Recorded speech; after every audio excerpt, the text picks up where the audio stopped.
Good morning, good afternoon, good evening to all the respected dignitaries, distinguished speakers, honorable participants, loving audience, and all beautiful people present here from all around the globe.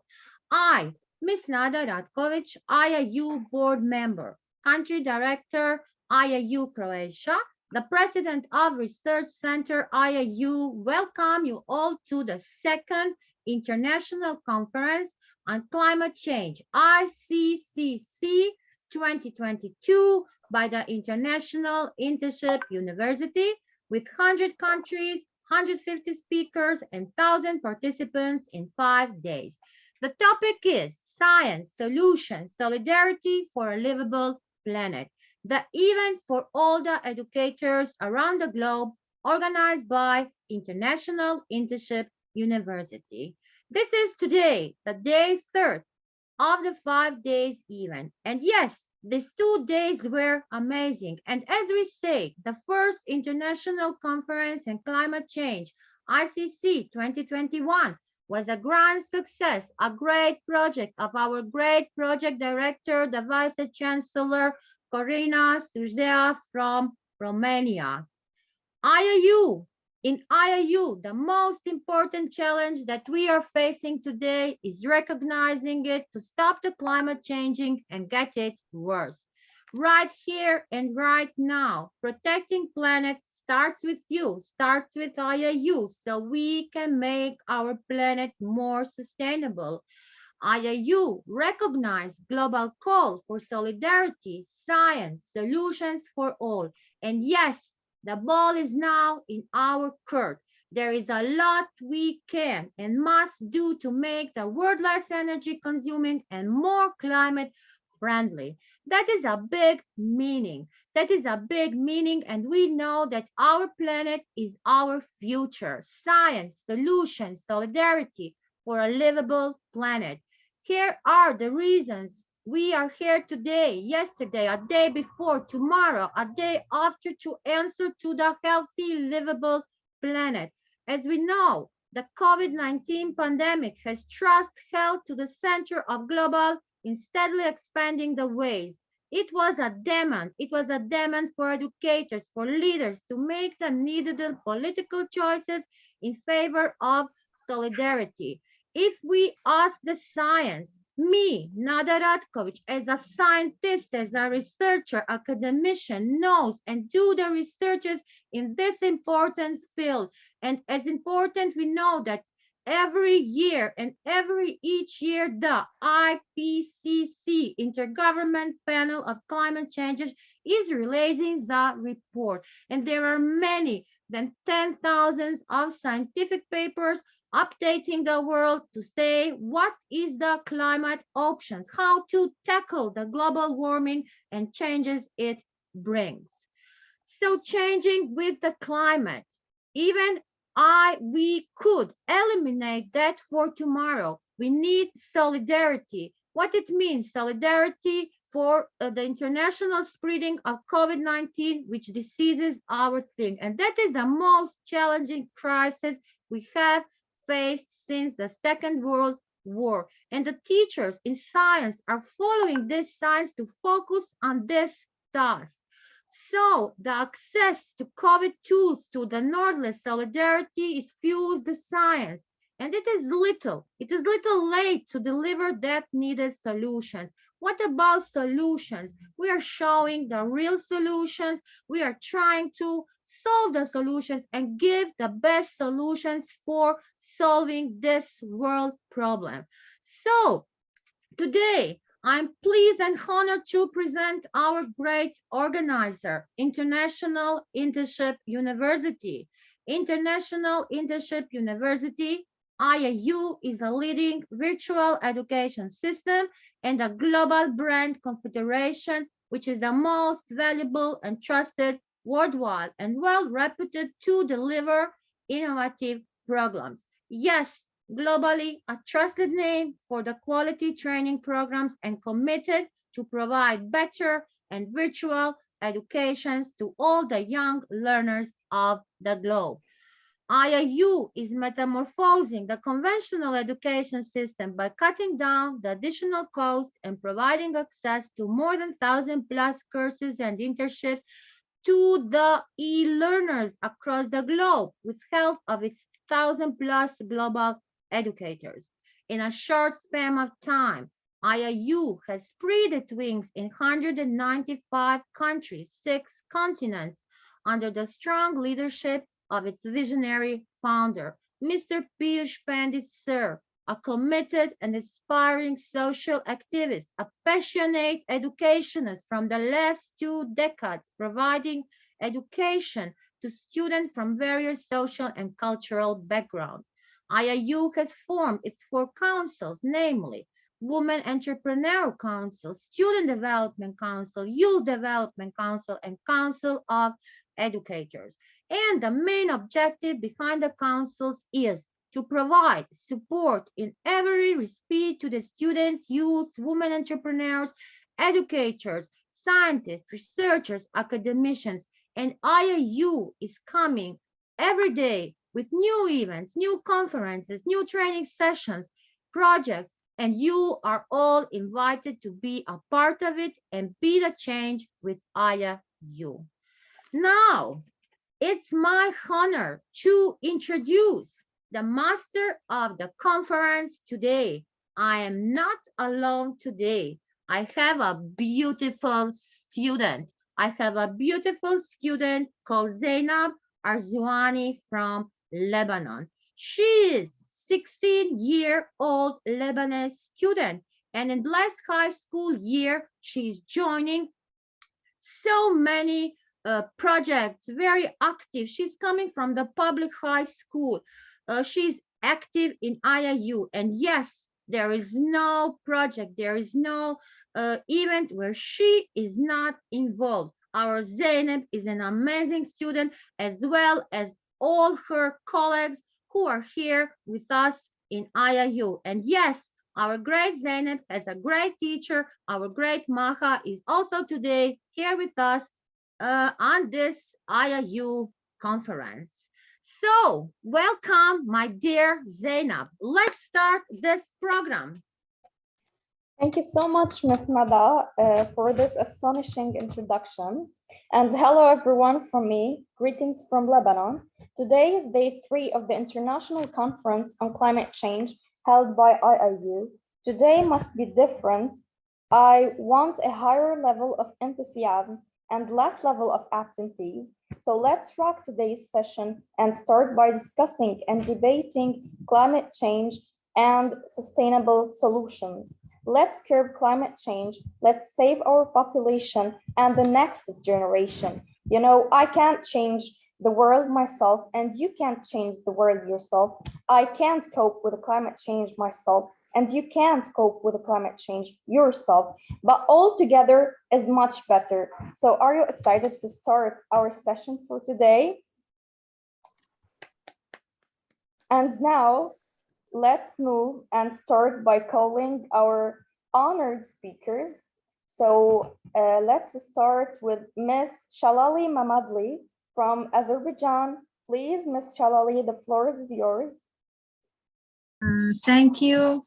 Good evening, everyone. I'm very happy and honored to be presenting here today at this wonderful conference on climate change organized by IIU, International Internship University.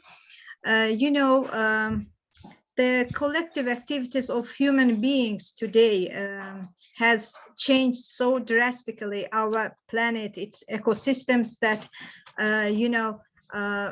our very survival seems in danger. As Audrey Azoulay, General Director of UNESCO, notes, climate change is no longer the threat of distant future, but a global reality, and states must mobilize to find the solution to this problem. Now, I'd like to share my screen with you.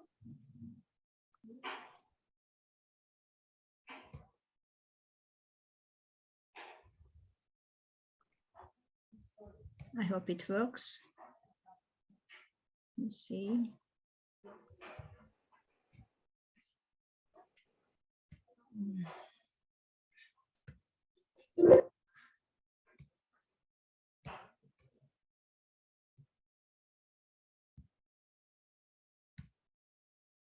Are you able to share your screen? Yeah, I'm trying. I'm sorry.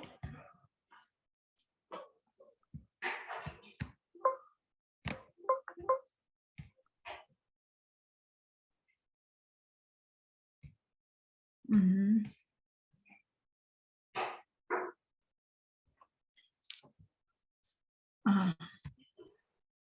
Okay, I'll just speak in order. There is no problem, Miss Shalala. You can speak. Okay. If you can't share, So, you can speak. We know that you will enlighten us with a great speech and give a great solution. So okay. welcome. Okay, so in my presentation, I decided to emphasize the role of education in this process in addressing climate change issues. You know, why education is so crucial? Why does it play so important role in this process? Firstly, because it enlightens our learners about the reasons, consequences, and impacts of climate change. It raises our awareness. Then it helps us to find the solution, to be part of this process. It helps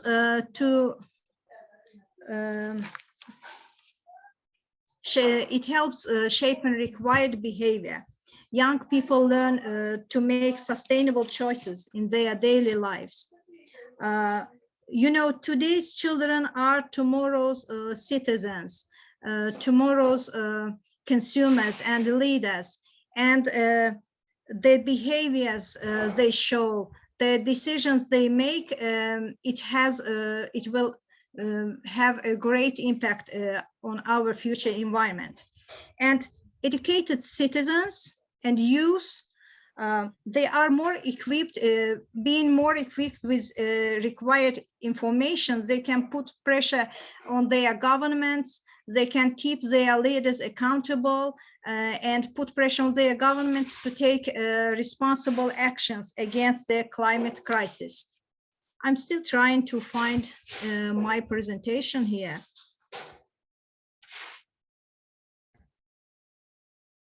Why it doesn't work, I don't know. Okay. It is a Word document. No. You share a Word document. Yes. Modest Noel shared the screen. Please, Mr. Modest, close your screen in order for Shalawi to be able to share hers. Okay, I'll try to open it. Yeah.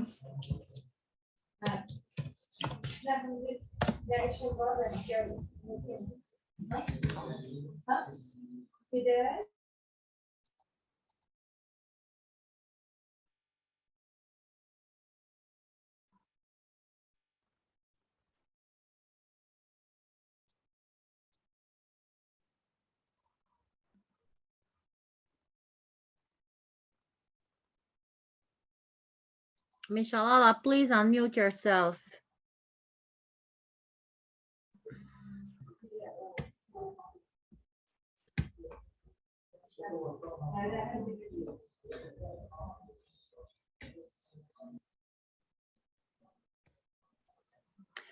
Miss Shalala, we will come back again. Please, is it okay? Now we see that our great, we will call you little later. Okay, I managed to solve this problem. Okay, yeah, you started the screen sharing. Just tell me if it's visible. Yes. Yeah, it's visible. Yes, great. At last. Okay, so about the content of today's presentation, as I mentioned, I decided to emphasize the role of education in climate change issues. I will talk about it, then about existing problems, what can or should be done in this case, and I'll give some positive examples in climate change education. So, why education is crucial? Why does it play so important role in addressing climate change issues? It helps learners understand the reasons, consequences, and impacts of the climate change. In other words, it raises our awareness. It enlightens learners with relevant knowledge, skills, values, and attitudes needed for acting responsibly. Simply put, it helps shaping the required behavior. It allows learners be part of the solutions.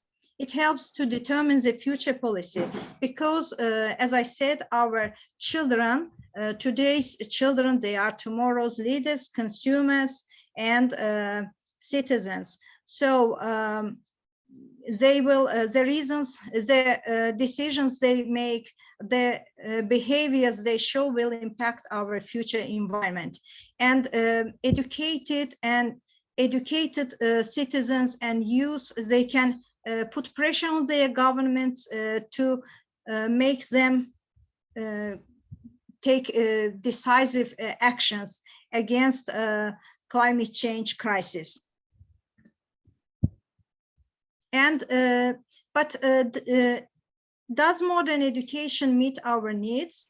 If we look at some key figures, we can see that only 47% of national curriculum frameworks of 100 countries, they made no reference to climate change. Of course, we talk about some climate change issues like water pollution, land pollution, air pollution, but this is not enough.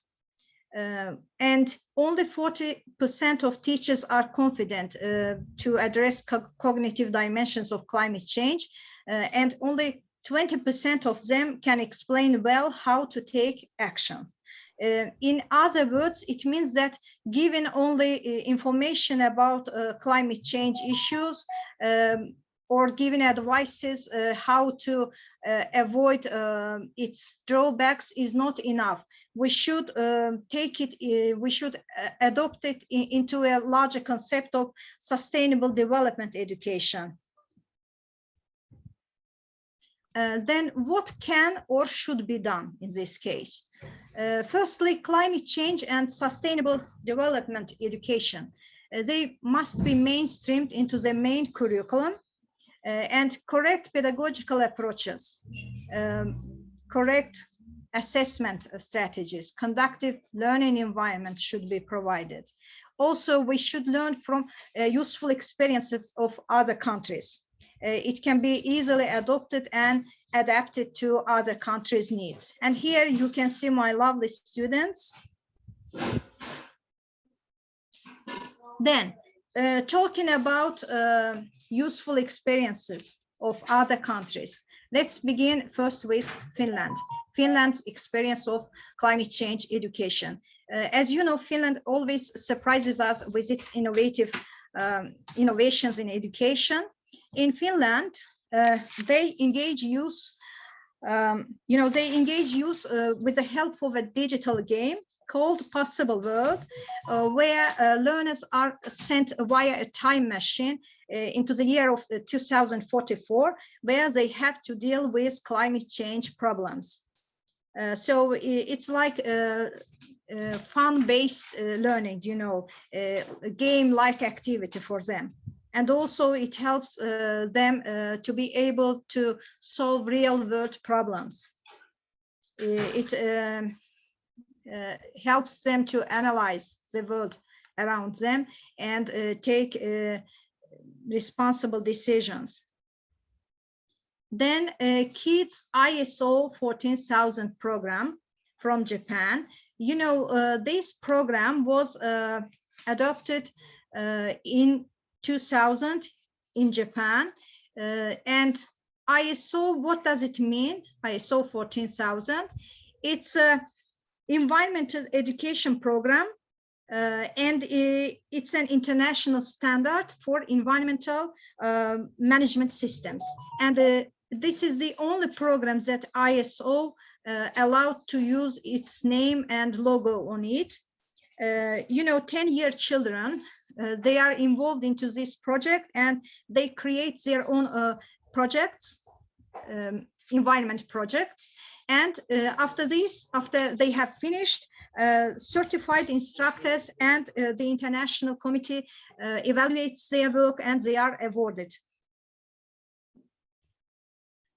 And solar schools in Australia. You know, Australia is a big continent with wide potential of natural energy. So why not to make benefit of it? National Solar Schools Program, it was funded by the Australian government, and almost 60% of their schools were granted a special financial aid to install solar panels on their roofs. Also, they use special tanks to gather rainwater. And about Sandwich Network, you know, this network unites kids, adults, social activists from all over the world, and it was organized, it was created in the USA, and in 2014, it was recognized as one of the 25 most successful projects in the world. They work together to build resilience to climate change issues, and also they work together to protect beach environments. I know that we have little time, so due to the time limit, I couldn't give you more information, but if you are interested in this topic, you can later search on the net, you can dig deeper into this topic. And that's all for today. Thank you for your attention.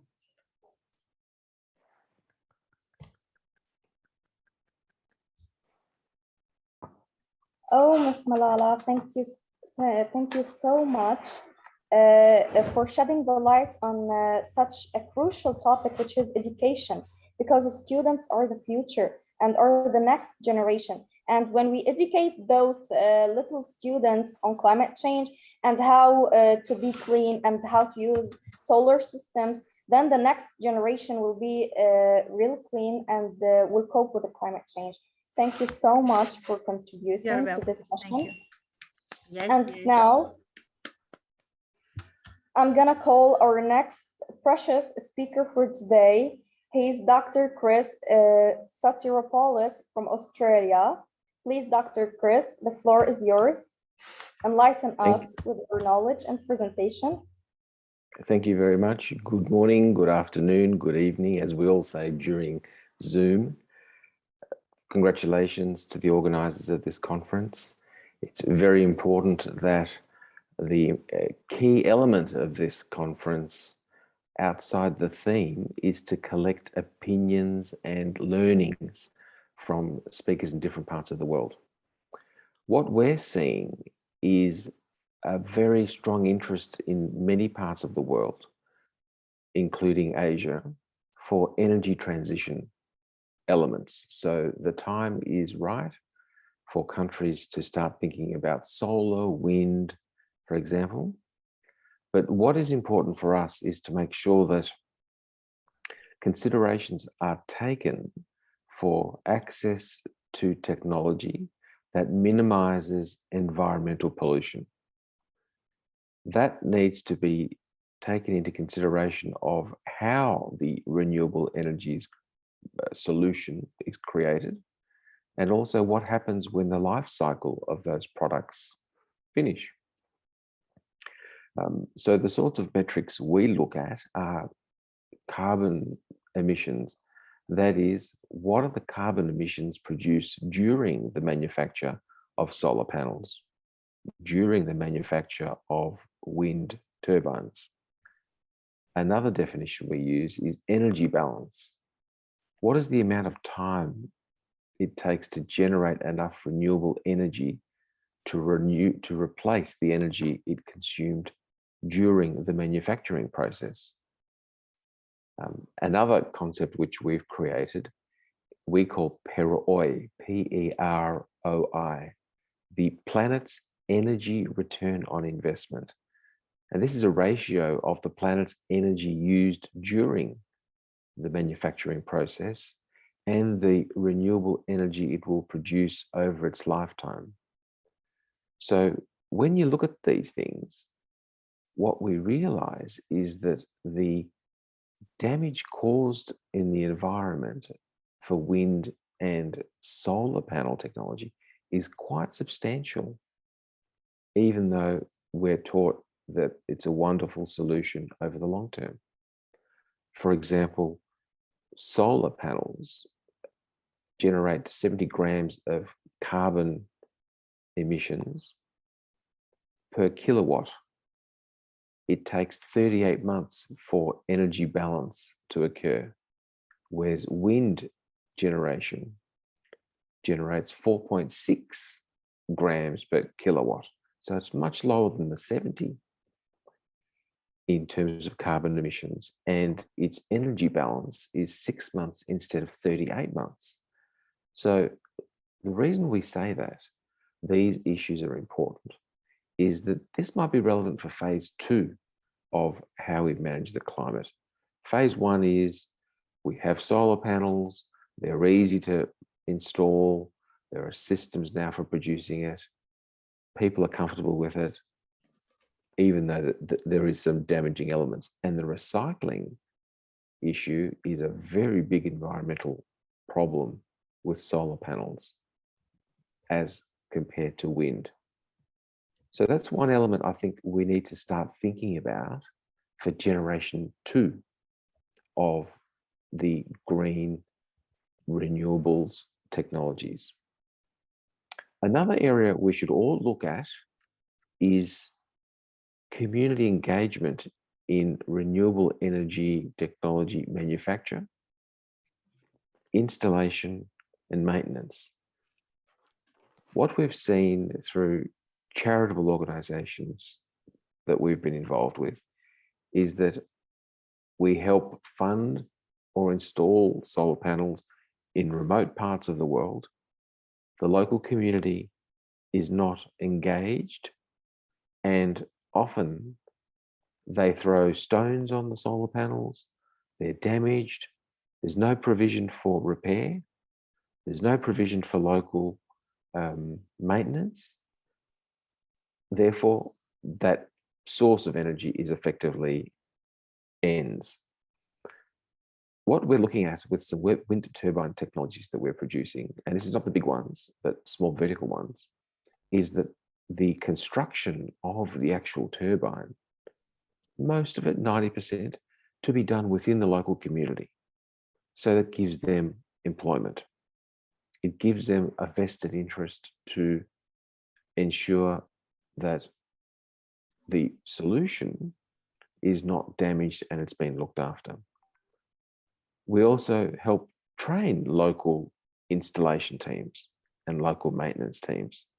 So what you're doing is you're installing a community engagement model which ensures the continuity of that technology. Now, this, of course, has to work in conjunction with what our former speaker from Azerbaijan indicated, the education element, which is critical to get the young kids aware of what we're doing here. So they're the elements that we're looking at in different parts of the world. We're asking questions about, just to reiterate, the environmental damage or pollution that's caused by the creation and the extraction of these materials used in these renewable energy sources, in batteries. Accessing vanadium and lithium is extremely damaging to the environment, but we understand the value of the batteries. Then there's the, how do we manage waste when the life cycle is done? For solar, that's not very well managed at all. So we are creating a long-term disaster of these photovoltaic cells when they reach their end of life. Hopefully there'll be some smart kids who can come up with innovations to manage that. But I think adding definitions such as what's the carbon emissions during manufacture?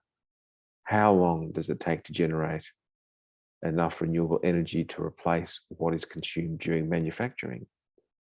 And the concept of planet energy return on investment. This will enable a mindset which did not exist 5-10 years ago, which says whatever you're developing, make sure from the moment that you create the source elements, you identify the damage to the environment and try and reduce that through different categories of technologies. That's why we think the wind generated energy is one of the few technologies which is better for the environment than solar, although solar has a wonderful utility at the moment. So that's all I wanted to raise at this forum. Look forward to hearing what the other expert speakers have to say, and also have had some fascinating learnings over the last few days as well. And in that sense, I congratulate all the speakers and the conference organizers and today's moderator as well. Thank you. Big, big, big, big clap to our great Dr. Chris, so we could listen you till tomorrow. Great solutions. I absolutely 100% agree with you that the wind energy is more better than the solar energy. Thank you. Dear Zainab, please. Again, thank you so much, Dr. Chris, for the valuable information you gave us today and for discussing the renewable energy technologies. And by comparing solar energy, wind panels to other renewable energies, where you came out that wind panels are one of the best renewable energy resources. Thank you so much. And now let's invite our third speaker for today. It's Dr. Prem Adhish Likhi from Malaysia. Please, the floor is yours, Dr. Prem. Greetings from Malaysia. Allow me to have the video closed because of the bad weather here. Thanks, IIU. Thanks, Mr. Piyush Pandit, Dr. Nada, Ms. Zainab from Lebanon. Greetings from Malaysia, which is truly Asia. And I just want to say in 300 seconds something very important to the global audience. Have you noticed the Pakistan floods? 1/3 of the country is sinking. The Europe's shattering records, the global warming of 1.5 degrees centigrade, the polar ice melting, the droughts, the tsunamis, the extremes of weather. Already we had to battle COVID-19, and there's an economic sinking, bankrupt of countries, lockdowns, you name it. So when we talk about science, solution, and solidarity for a livable and a viable planet, okay, day 3 for the climate change, I have been witnessing and hearing with great delight the first 2 days, and now the great speakers earlier than me. Allow me to say something very important. The plant-based diet calculator shows that if we reduce our meat consumption to 0 and ate a vegan diet, we would have minimized our carbon footprint drastically, and there will be an overall decrease in biodiversity loss, GHG emissions, cropland and grazing land use, water use, and eutrophication.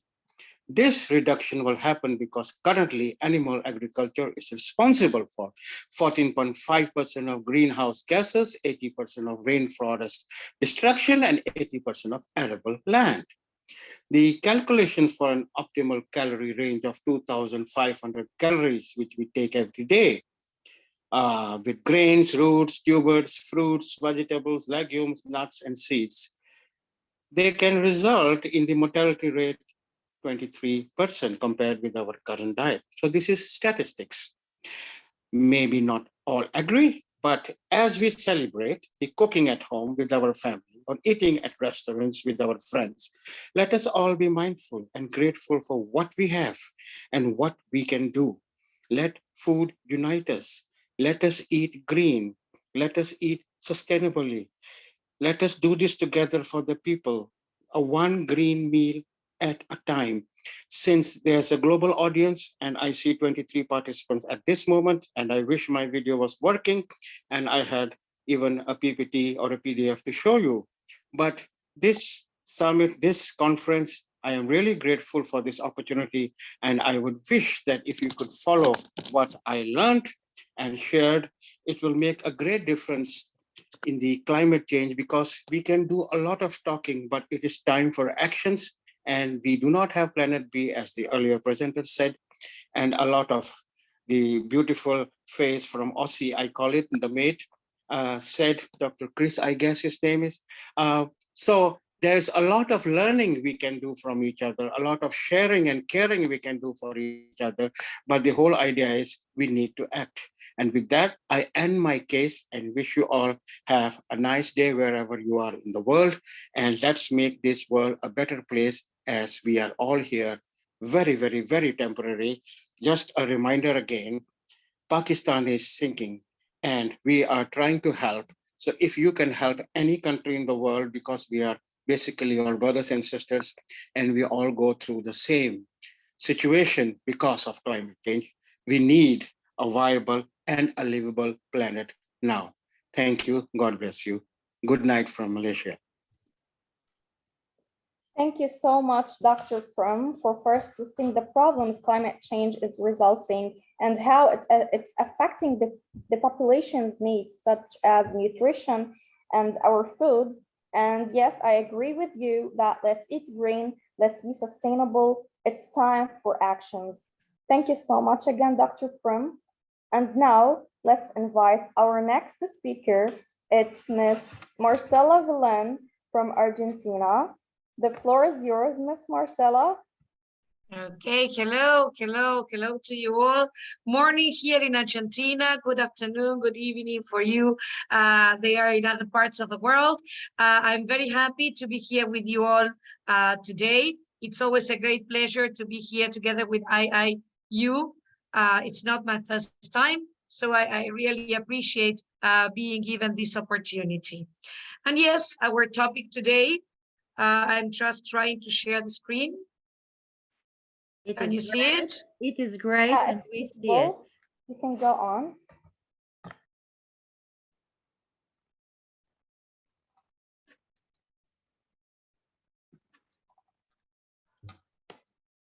It's gone now. Could you please reshare again?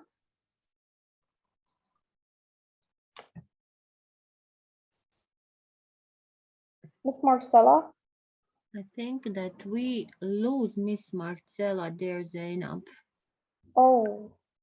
I think that she clicked something and that we lose her. But it was a great, she shared a presentation and all. Okay, we will continue with another speaker until she will come back. So I'd like to invite Ms. Patricia Arbona from Argentina, please. Ms. Patricia, the floor is yours. Okay, thank you very much. Well, it's a pleasure for me to be with you all. Thank you for the invitation. I think that it is very important to involve students in climate change action. I'm a teacher trainer, and this is what I try to do here in Argentina. Let me share the screen. Sorry, my friends, here I am. Okay. For some reason. Okay, dear Patricia, let's get. Oh, Patricia, my neighbor. Sorry, Patri. No, it's your turn. It's your turn. Okay, we are from the same country. We are neighbors. We'll come back to you. Sorry. Yeah. Okay, Patri, just 1 second. Sorry. Apparently, I touched some wrong button. Yes, and that's we know what happened. Yeah, we noticed that. But here we are. So as I was telling you, it's not my first time with IIU, but yes, I'm here on this climate change conference, which is really great. I have been hearing so many voices and so many interesting things about this, but I really believe and I agree with all the ones that are saying that it's the time to take action. It's really the time to take action, and it's also the time to empower adolescents, to empower learners, okay, to empower young people to take action towards the problems we are having in our with our climate. This is me, Marcela Vichan, from Buenos Aires, Argentina. This is my LinkedIn banner, and as you can see, there are lots of different icons there. One of them is IIU, because I've been talking here for several times. But the most important one, and the one I want to, let's say, pick is the one, or concentrate on, is the one in the middle, in which we can see the Sustainable Development Goals. The Sustainable Development Goals, created by the United Nations, here they are, in the year 2015. There are 17 goals that the United Nations set for the different governments around the world to be achieved by the year 2030. It's called the United Nations Agenda 2030. And as you can see, they are different issues on which the world has to work on. And as you can see, one of those issues is number 13, climate action. These goals were set by the United Nations at first for the government of the countries, but later Antonio Guterres, the Secretary General of the United Nations, said that we, all human beings, have to act towards these goals, because if we don't collaborate, these global issues will not be solved, without, let's say, our help. So that's how we, and in my case, teachers, because I am an educator, we have to give a great hand to our world.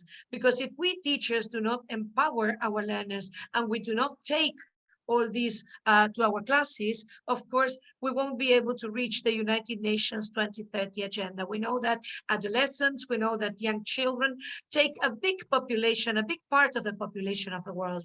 They need to know what they have to do in order to solve the question of climate change, in order to help the world. Yeah, so as it says here, the purpose is to make sure that the future generations get to know the issues that they will have to tackle and start working on them today. So climate action, I support goal number 13, climate action. Jane Goodall, a very important woman in our world, you know, the work that she has been doing towards nature, towards the environment, says that what you do makes a difference, and you have to decide what kind of difference you want to make in this world. I have already decided. I am an educator and I want to empower my learners. Climate change is real and it's undeniable. It's an undeniable threat to our entire civilization. The effects are already visible and will be catastrophic unless we act now. Through education, innovation, and adherence to our climate commitments, we can make the necessary changes to protect the planet.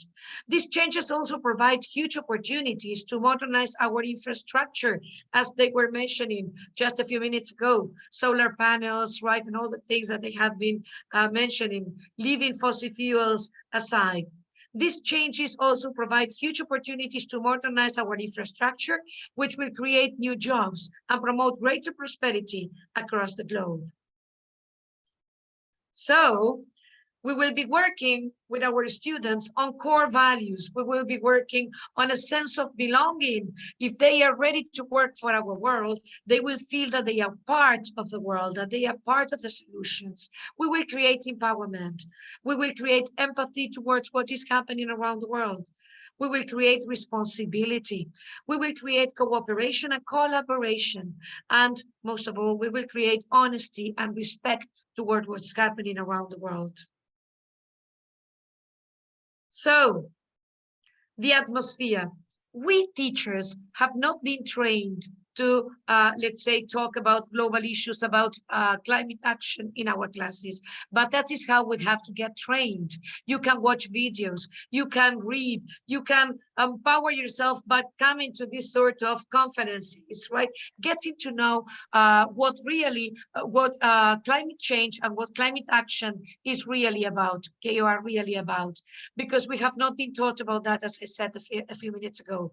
You have to know what the greenhouse effect is and what global warming is, right? You have to know that the greenhouse effect, which is what you are seeing here, is a natural effect that the world has, okay? But that we, human beings, because of our actions, have been enhancing and have been creating a very serious problem, which is global warming now, right?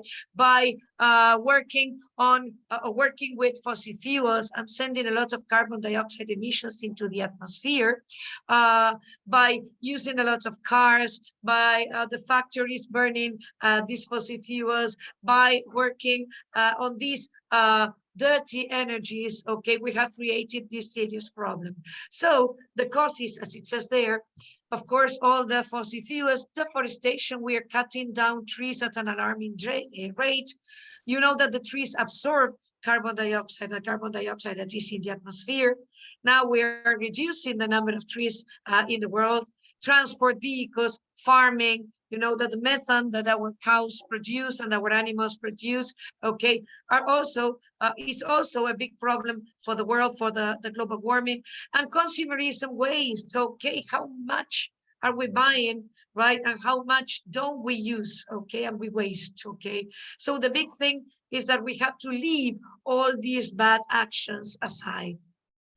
The consequence we are seeing, of course, that the ice in the poles is melting, the seas are rising, we have more water in our oceans, we already see some coastal cities that are disappearing. There are very serious consequences for developing countries. Coastal cities that are disappearing. There are very serious for human health, costs for society and economy. I see that, I hear like an echo. Risks for our wildlife, extreme weather, yeah, shifting rainfall, right? We see drought around the world. Yeah, we see lots of droughts, lots of extreme weather conditions. We have just seen that in the summer in Europe, and we have also seen this in our winter, and consequences for Europe in general and for all countries around the world. So what is it that we need to do, and that our students must know that they need to do? We have to leave these bad practices aside, and we have to concentrate on the things that we need to do.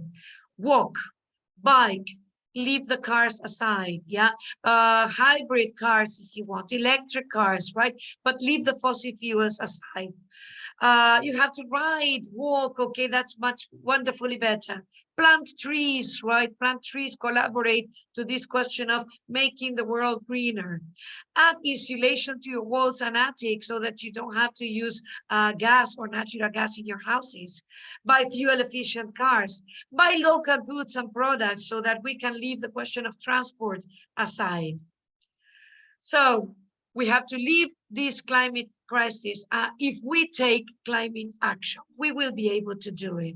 So thank you very much. If you want, you can follow me on Instagram on 21st Century Tools, where at 21st Century Tools, where I mention all these things and I talk about all these topics, because I am an environmental educator, or on LinkedIn, following my name. Yeah, it's been really a pleasure to be here with you. And I really hope that as an educator, we take real action towards solving this problem by empowering our little kids, our adolescents. Thank you very much. A big clap to our amazing Professor Marcela. We are proud on you. We are proud on your work, we can say every day what you are doing to prevent the climate change. And yes, we know your core values are this sense of belonging, the empowerment, the empathy, the responsibility, the cooperation, the honesty, and respect. So that is why we all here respect you, respect your great work. A brilliant speech, a brilliant presentation. Zainab, Thank you. Nada, and don't forget that now we have the Climate Action Project, which is a yes, real yes, project all around the world yes. that we can Listen, join, we educators, that's right. Nada is every year involved in this project also. You know, my students Yeah, today was in my I say them. it's So starting now on the 26th of September. So take advantage of that as an 27, I educator. think. That's right. And let's go for the Climate Action Project. It will be great.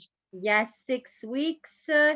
So yes, they will do that because I have one. I have one subject called consumer responsibility, consumer social responsibility. So that is the subject where my students always are involved in that project because you know what theory is for us? Nothing. If we don't have a practice, if we don't work on this solutions in reality, that is not good. It is not, we don't have an effect and nothing if we don't work on that way. Great. Our Zainab, our student, needs to say something on your great work.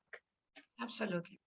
I want to send a bunch of thanks to you, Ms. Marcella. You've summed up everything related to climate change. Thank you so much. And I agree with you that if we don't collaborate, we can't cope with the climate change because it's a huge topic. And we're here from all countries of the world. So if every country contributed, then we will go to a healthy and sustainable world. I just want to add something. You know, there was the bucket program, the first bucket program, and we had the topic about climate change. Miss Marcella was a trainer, and I contributed with her, and she noticed my passion towards climate change, and I noticed her enthusiasm toward this topic. So she told me that me as a student and with this passion, like I can be in the future like an environmental activist or such a thing.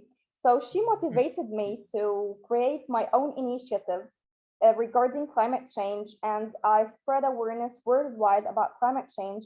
And I encouraged all people to start planting, and I planted a lot, and I received a lot of contributions from the whole world. So thank you so much, Miss Marcella, again. No, thank you. Thank you for those words. Yeah, thank you.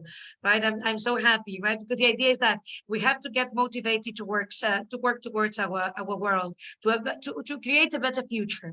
And if we don't do it together, we won't be able to reach it. So thank you very much. Yes, yes. And Yeah, and sure. if And we as they say that one hand can't clap, and any of the speakers today, you may be like a motivator, and you may be like influence other students like me. Thank you so much again.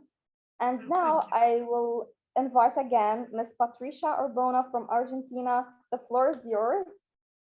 Okay, thank you very much. Thank you. I'm very pleased to be here with you all. I think that it is very important, as all the speakers have already said, to be involved in this type of urgency we're having at the moment. But what is important today is to prepare the students. That's why today I will focus on a particular methodology which really prepares the students to face the problem the Earth is having at the moment. So let me share the screen.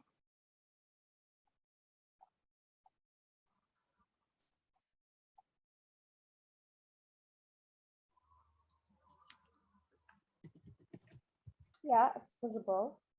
All right, thank you very much. Well, the topic is climate change and environmental service learning. Caring for our common home is an urgent moral imperative, and students should be involved holistically in this climate change action. From experience, environmental service learning is the tool in 21st century education. Teachers, as agents of change, have an important role to play in society because they are responsible for cultivating environmental awareness in the classroom. Today, students can be active citizens and participate in environmental service learning projects. Service learning provides students with the knowledge, skills, and attitudes they need to address the climate action issues that directly affect the place where they live. So this means that they are part of the problem and part of the solution. Well, the thing is, why service learning is important. First of all, it is a holistic experience, and this is crucial really because the students are involved intellectually, physically, and mentally, and emotionally. Learning becomes deeper because it focuses on concrete experiences. This means that the students connect what they learn with what they live. It encourages cooperative work. This means that the students work together and they take thoughtful and strategic action. We should remember that learning is a social process. So students need to work together following a specific aim. Student engagement is strengthened. Why? Because they are intrinsically motivated and they are ready to take action. They feel confident because they are really undergoing a problem that is affecting them. So they are really eager to participate in this event. When they are part of this service learning, they start thinking outside the box. This means that they become more flexible, more adaptable, and they start having ideas. So brainstorming is practically present in the classroom. Well, creativity is nurtured. When students are creative, they think laterally, and when they think laterally, they unleash their imagination. So lots of ideas are present because their aim is to solve the problems they are living in their own place. This type of learning encourages the development of metacognitive strategies and critical thinking skills. When the students use these skills, they become critical observers of their own learning and the work they are doing in their communities. For example, they can analyze, compare, relate the information that they are collecting to solve a problem, and at the same time they are making decisions, they are making evaluations and assessments. Well, soft skills are present, and this is very important because this type of skills help students succeed now and in the future. They include communication skills, time management, leadership, negotiation, and other skills which shape how students work and how they relate with others. So definitely, I think that environmental service learning is a win-win for students and their community because students benefit academically, socially, and emotionally because they are greatly involved in what they are doing. They learn core skills. They discover the importance of civil responsibility. In a word, they become guardians of the earth. In turn, the community benefits from the work provided by the students. It is a golden opportunity for students and adults to work together in a shared mission that matters to us all. So I think that we should give it a try, and as everybody has said, we cannot do this individually. We need the hand of others. So we as educators are responsible for the future of the earth, and students are very important in this program. Thank you very much.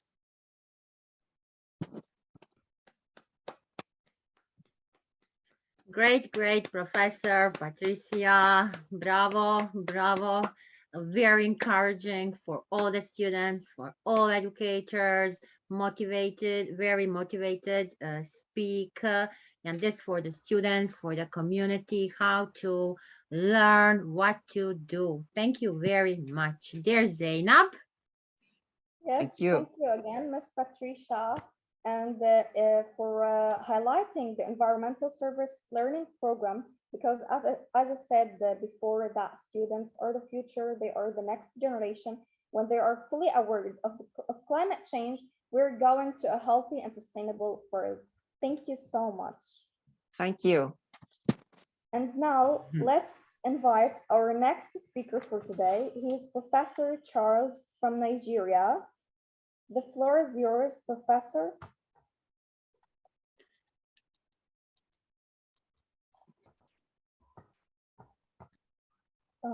I think, dear Zainab, that our Professor Charles lose the connection. He was here from the beginning, but now we lost him. So yeah, no problem. We'll call him later. Let's call Mr. Malabis Ismail Sallo from South Africa.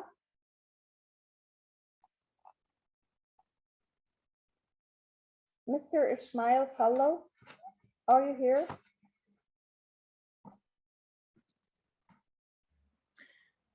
he is Zainab here, but he didn't hear us. Dr. Selo, please unmute yourself. Dr. Selo, he's here on the platform. Yeah. Mr. Malabis Sallo. Amujuri, do you hear us?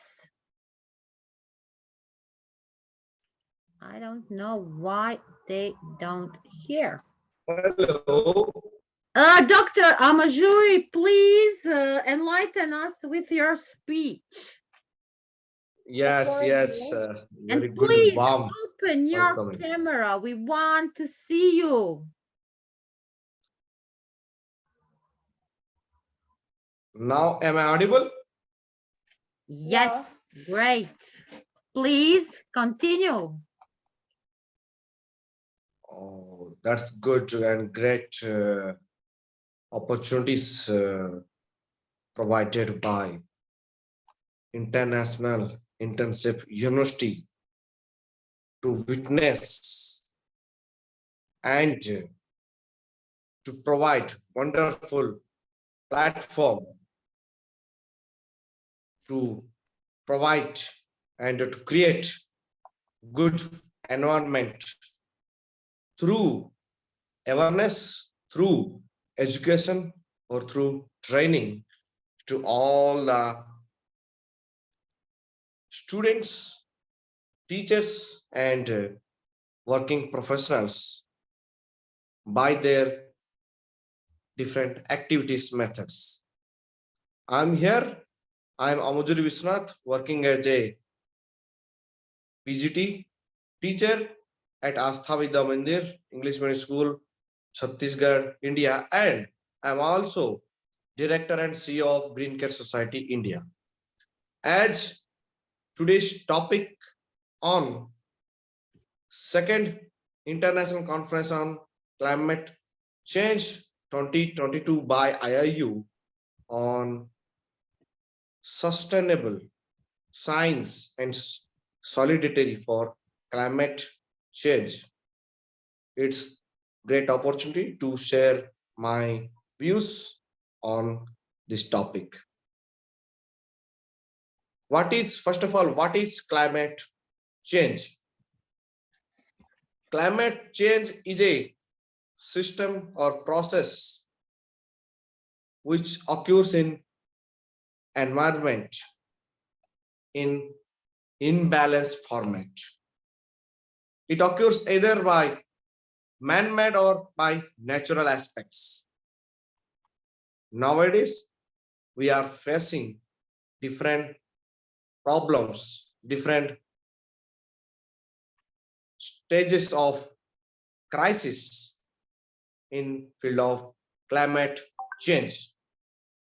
We have to come forward and combat climate change through climate actions as per United Nations introduced sustainability development goals, 17 goals, among them SDG goal number 13, climate action is one of.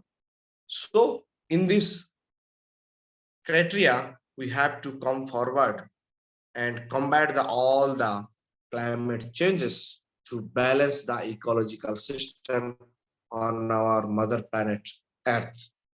In these sectors, we have to reduce the level of different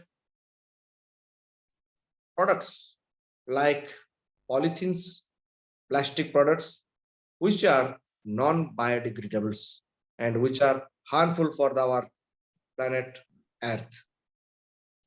We are doing different activities as per our requirements, but we have to implement such things through the science, innovations, different projects. Nowadays, it required, as per our General Secretary of United Nations, Antonio Guterres said, science, solidarity, and solutions needed for combat the climate change through the different activities on innovations.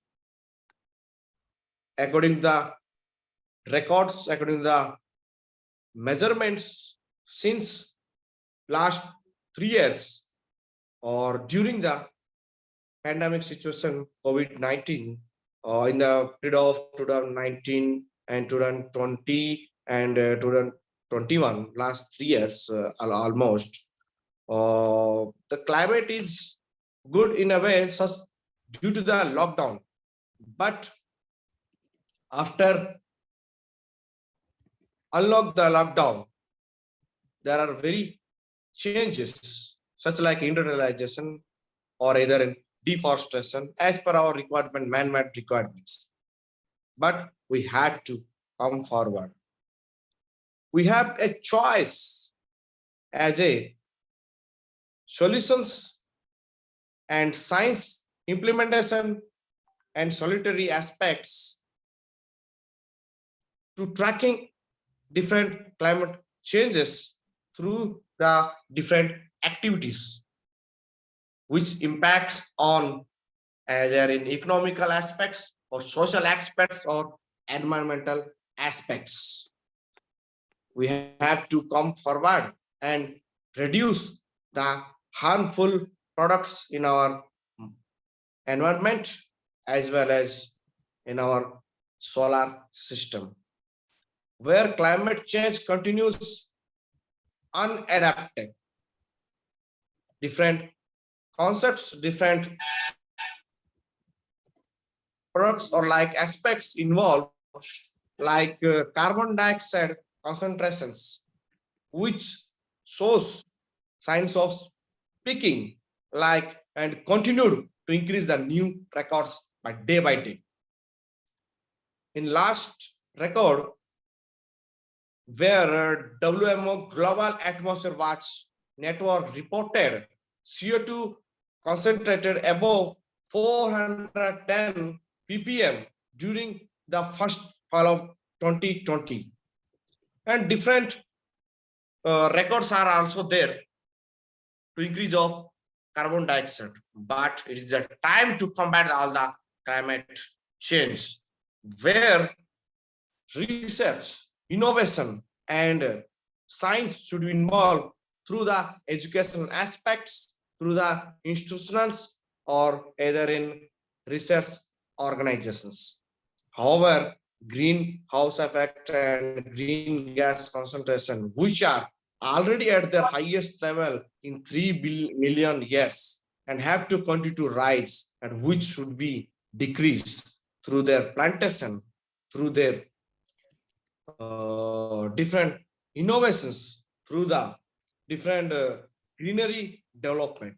We have to find and we have to come forward to report and reduce the climate change through the climate actions together with all implementation and fulfill all the sustainable development goals of United Nations from 1 to 17. In these aspects, different institutions, different governments, not only state governments, but also different countries, national governments, and as well as non-government organizations are doing well.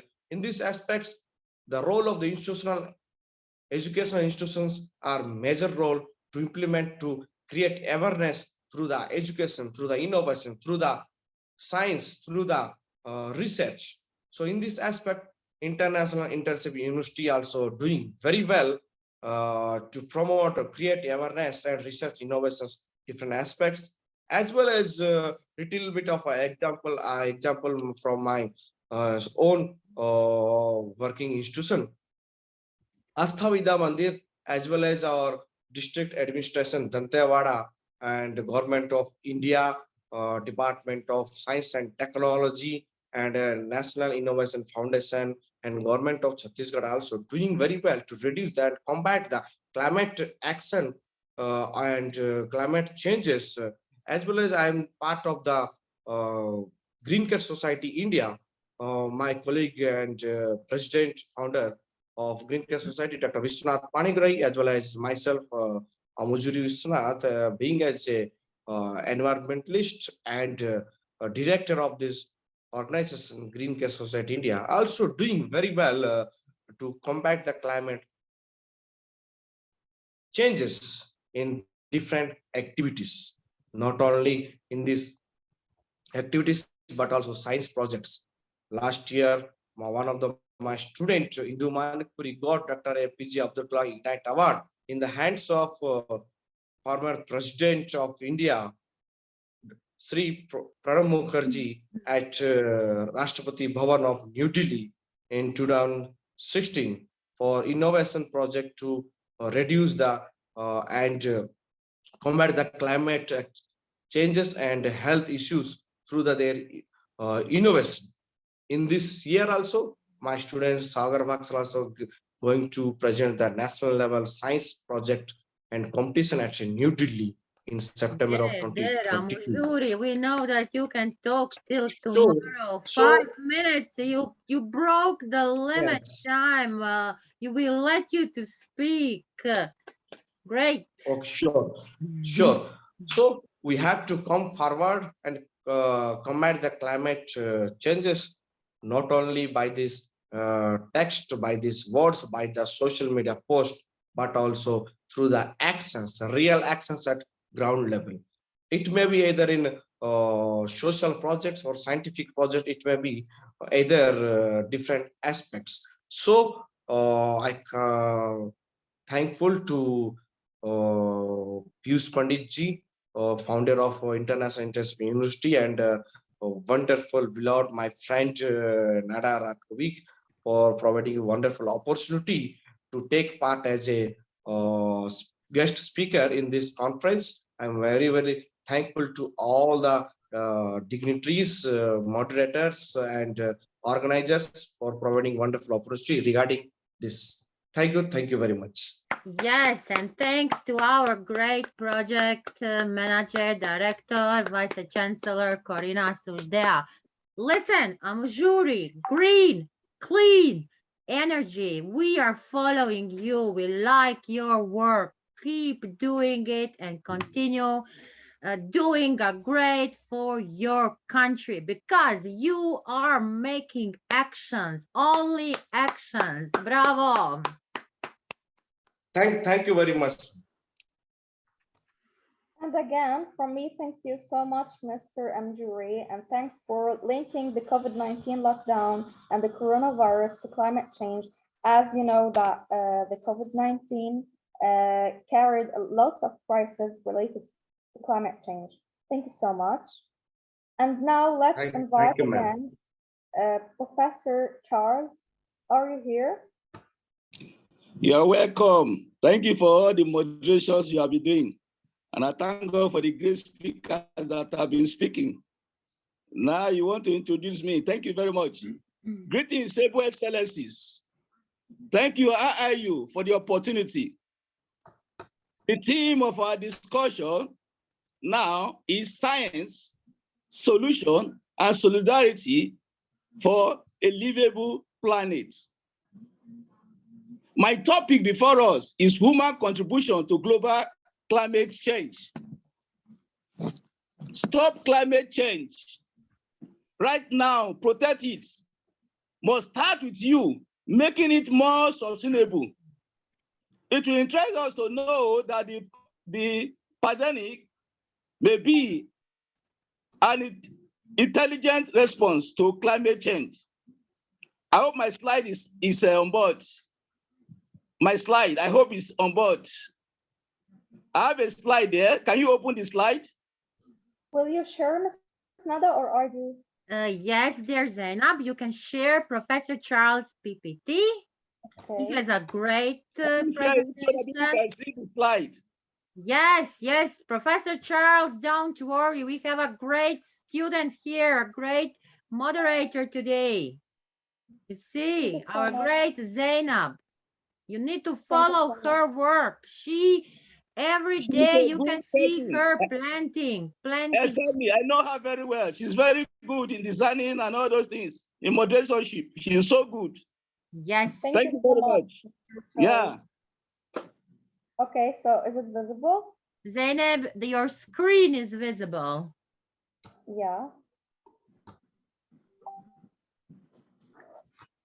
Okay, you can start, Mr. Charles. No, you didn't share the PPT. You share we see your all files and folders. Please open the presentation. Also, I opened it actually.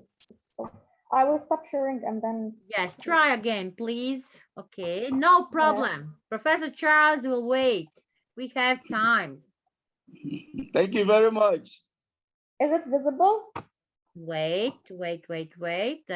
Yes, great. It is. Powerful. Yes. So thank you very much. As I have been saying, stop climate change. Right now, protect it. Must start with you, making it more sustainable. It will interest us to know that the pandemic may be an intelligent response to climate change. You can move the slide to okay. Climate change drives the needs of education for sustainable development and the grooming of new global citizens with sustainable lifestyles and exemplary environmental custodianship.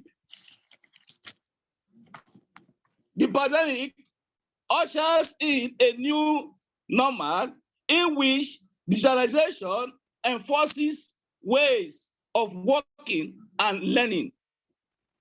Pandemic enforces education further into technologization, which is a development already well underway, first by commercializing and ruining market ideology. Climate change is long-term change in the global climate. Global climate is the connected system of sun, health, and oceans, winds, rain, snows, forests, deserts, savannas, and finally, everything people do. The climate of a place, say New York, can be described as its rainfall, changing temperatures during the year, and so on. Global climate is more than the average of the climate of specific places. It will interest us to know that heat is energy, and when you add energy to any system, changes occur. Because of all systems in the global climate system are connected, adding heat energy causes the global climate as a whole to change. Much of the world is covered with ocean, which heat up. When the ocean heats up, more water evaporates into clouds. Greenhouse gases are being added enormously to the atmosphere. We should avoid burning of any objects. Anytime something is being burnt, carbon dioxide is produced. Cutting down forests, farming, livestock contribute to climate change. Note, when greenhouse gases is added enormously in the atmosphere, it increases the greenhouse effects, global warming, climate change. The four main contributors to climate change are transportation, industry, agriculture, land use, and forestry. Note, industrial activities and transporters are releasing carbon dioxide into the atmosphere and other greenhouse gases in the atmosphere as a result of burning, therefore changing the balance of the climate system. The biggest contributor to climate change, fossil fuel, e.g. coal, oil, and gas. We should take note of it. Human impacts. The physical environment, in many ways, overpopulation, pollution, burning fossil fuel, deforestation, overfishing, over acidification, climate change, global warming, genetic modification, hunting and fishing of animals for food, clearing of forests for urbanization and wood use, extensive overuse of non-renewable resources like forest, fossil fuel can cause great harm to the environment. On a daily basis, we used to destroy the environment by our activities, driving, using paper, boiling water, using electric, washing our face or one's face with plastic, which is the majorly used, eating meat, flushing the toilets, excessive use of plastic, throwing food as waste, improper disposal of batteries and ink, brushing the teeth, spending time in front of a screen, e.g. television, mobile phones, computer, online shopping, keeping electronic gadgets on, habitual spending. There are 10 top polluters. There are countries, they will call them polluters because they pollute the air with what? With the carbon dioxide. Number one, the China, 10,065 million tons of carbon dioxide is being released by China. United States, they also release 5,416 million tons. India, they release 2,654 million tons of carbon dioxide. Russia, they release 1,711 million tons. They release.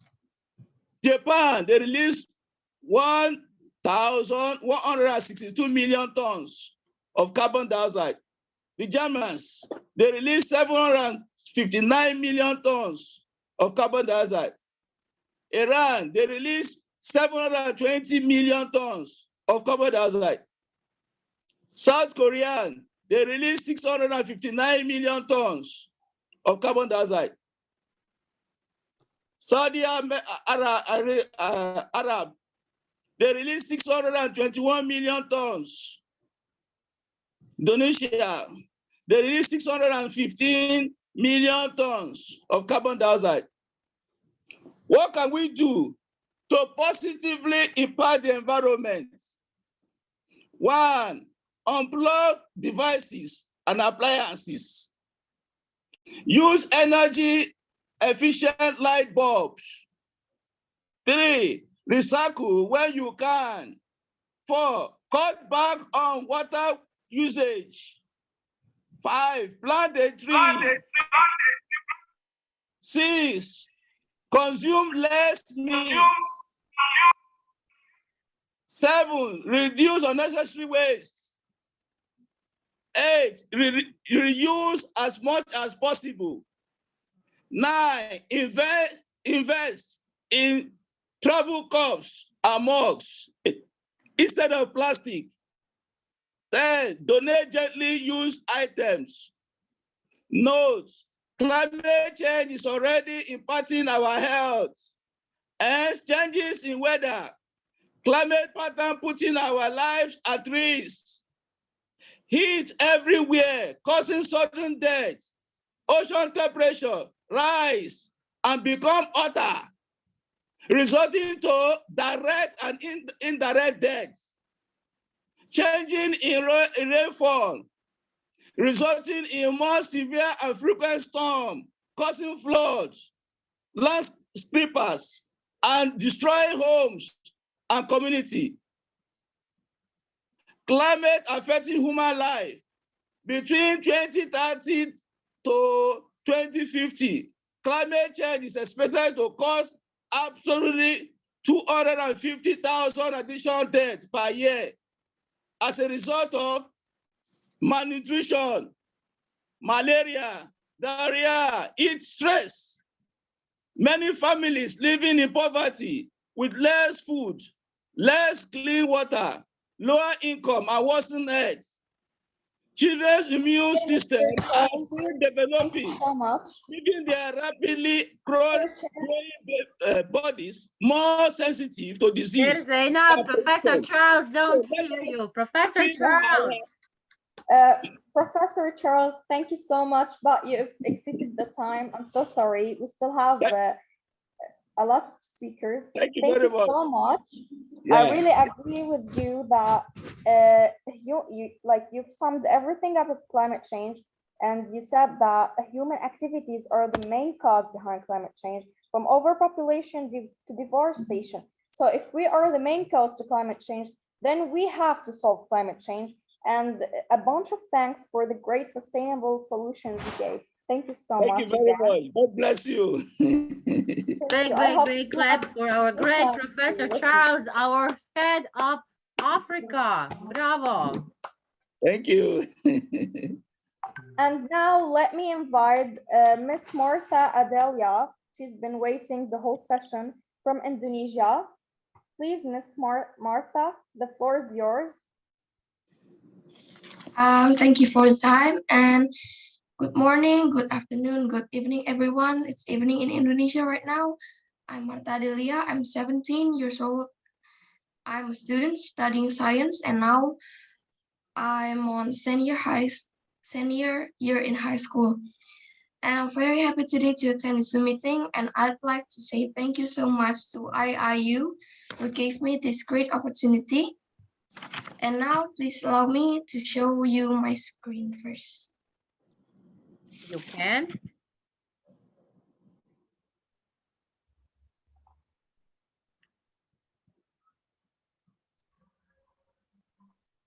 Can you see the screen right now? Yeah, it's visible. Okay. And now I will present to you about our topic today, climate change that has been made our Earth today in crisis. So, since the Industrial Revolution, humans have released over 1.5 trillion tons of carbon dioxide into the Earth's atmosphere. In 2019, we were still pumping out around 37 billion more. On April 2022, level of carbon dioxide in Earth's atmosphere tipped over 420 parts per million, the highest level ever recorded in human history.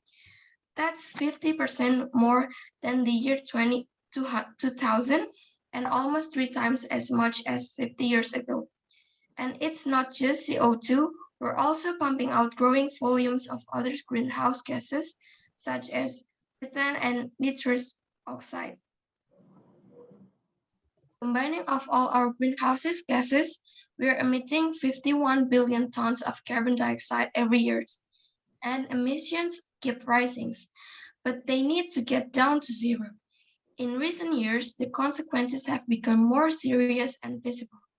Almost every year breaks more horrible records.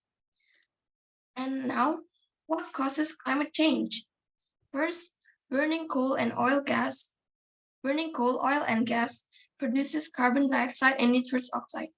It is from our daily life using vehicles such as cars and motorbike, even from industrial activities. Second, deforestation. Trees help to regulate the climate by absorbing CO2 from the atmosphere. When they were cut down, the beneficial effects are lost. The carbon stored in the trees is released into the atmosphere, adding to the greenhouse effect. From the past 3 decades, since 1990, deforestation has robbed the world of approximately 420 million hectares. Next, livestock farming. Cows and sheep produce large amounts of methane when they digest their food. Then, fertilizers containing nitrogens produce nitrous oxide emissions. And fluorinated gases are emitted from equipment and products that are used these gases. Such emissions have a very strong warming effect, up to 23,000 times greater than the carbon dioxide or CO2, and still many more causes climate change. Then, what's the impact? First, we have had more heat waves, the most glaciers melting, and the lowest amount of ice ever recorded at the North Pole.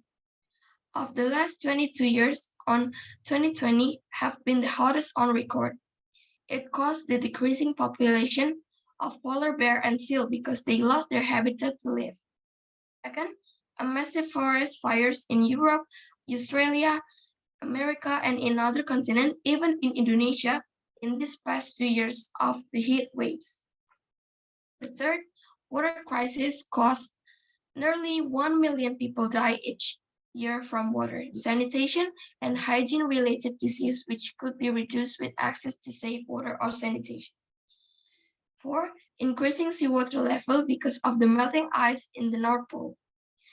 5, flora and fauna extinction, and the last, epidemic of a disease, and COVID-19 is one of them. Then, who is responsible for climate change? And regardless of the past, who needs to do the most today? Asia has contributed 50% of the gas emission of carbon dioxide, and of course, the others contributed too. Together, this is more than half of the world's CO2 emissions. So it's clear that without the willingness and action of these 3 industrial blocks, humanity will not be able to become carbon neutral and prevent severe climate change. Second, rapid climate change is really this responsibility of the developing world is hard to defend if facts matter to you. But this is still not the whole story, because focusing on countries mixes 2 things, population and total emission. If a country has more people in general, its emissions are, of course, be higher. So who is responsible for climate change and CO2 emissions? Of course, it's us. Who else can save this earth if it's not us? We live in this beautiful earth to protect it. Now the question, is it too late to stop climate change? Climate change is a global problem, and no country alone can fix it. Working out responsible is not as simple as it seems, and in a way, it's a daft question, but one that has plagued international politics for decades. In the end, it's pretty simple. Everybody needs to do their best, and right now, we are all not doing that, but we can begin today. How can we fix climate change? We can start it from ourselves and from the most simple things we can do in our daily life. As save energy, we can begin from our home by saving electricity and water. Second, start consuming veggies more than meat to reduce the gas emissions. 3, walk, bike, or take public transportation to reduce the carbon dioxide emissions. And do reduce, reuse, repair, and recycle using alternative energy resources such as solar panels. 6, switch to electric vehicles to reduce the use of oil and gas and reduce the gas emission of it. And the last, plant trees to reduce the pollution and global warming. There is so much more than we can do to save this earth. It is not too late to save our beautiful earth that gave us life. Start it from ourselves. We will fix climate change. As a student, I hope we all care and aware to our environment and can work together to save this earth for a better future and better world. That's all from me. Thank you. Good evening from Indonesia, and God bless you. Thank you so much, dear Martha. It's great to see a young student here and presenting such a valuable presentation. Thank you so much. You've enlightened us with your presentation. And now I will invite the next speaker. He is Dr. Adeogun Joseph Kayode from Nigeria. The floor is yours, Dr. Adeogun. Right, it's a pleasure to be in your midst at this moment here in Nigeria. This is 4:10 p.m. So I will say good afternoon if you are in Nigeria. And if you are in other parts of the country, I also say good morning, good afternoon, or good evening. I'm sorry, I'm having an issue with my laptop camera, so hence I'm not going to be opening my video, but you can also pay attention to my presentation. First of all, I want to appreciate the organizers of this conference and the moderators too, my friend Nada, Professor Nada, thank you very much for your job well done. Zainab, you did very well, and all facilitators. So my focus on the topic, yes, the topic is the importance of climate change. You will agree with me that climate change is already an urgent threat to millions of lives. I paid attention to the first facilitator first day, yesterday, and a few speakers that have made their presentation. They all made their recommendations on how to mitigate the effect of climate change. But one thing I want to assure you from this conference is that there are already solutions. Some of the facilitators have profiled solutions to the challenges of climate change. And that is what my presentation will be focusing on. I'm going to be focusing on how business can help with climate change. So how can business owners, entrepreneurs, government help with climate change? You will agree with me that climate change has become an increasingly global concern. For example, our dependence on fossil fuels such as the gas, the coal, the oil, the non-renewable resources has inflicted pain on the way we live our life as individuals, as organizations, stakeholders that are involved in the world economy. So business owners, entrepreneurs, governments, they must understand how to navigate the challenges that climate change poses. So what are some of the steps that governments, individuals, or corporate organizations can take to mitigate the effects of climate change? The first suggestion or recommendation I want to give is that they should build a culture of awareness. Every organization should make sure that their employees focused on making sustainability part of their culture. Yes, at first it may not be that easy doing that, because everybody have their own perspectives or view of life. But with time, it will become norm in and out of the organization. So a great way to start, if you are a business owner, in mitigating the effect of a climate change, is assembling a green champion for each of your departments in your organization. That is the first thing you need to do. You need to build a culture of awareness. Then the next thing is to rethink your waste disposal. Rethink waste disposal as business owner as a way to mitigate the effect of climate change. You can think about ways you can cut down or eliminate paper handout, cut back on the office visit drinking habit, and you avoid too many takeaway containers, because these are materials that are very difficult to decompose. And as such, it becomes nuisance to the society. It becomes nuisance to the environment. So it becomes very important that you should cut away, take away.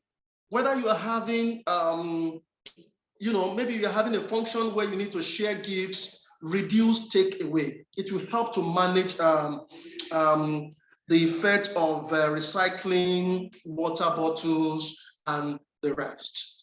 Now, let me now focus on how government can help to mitigate climate change.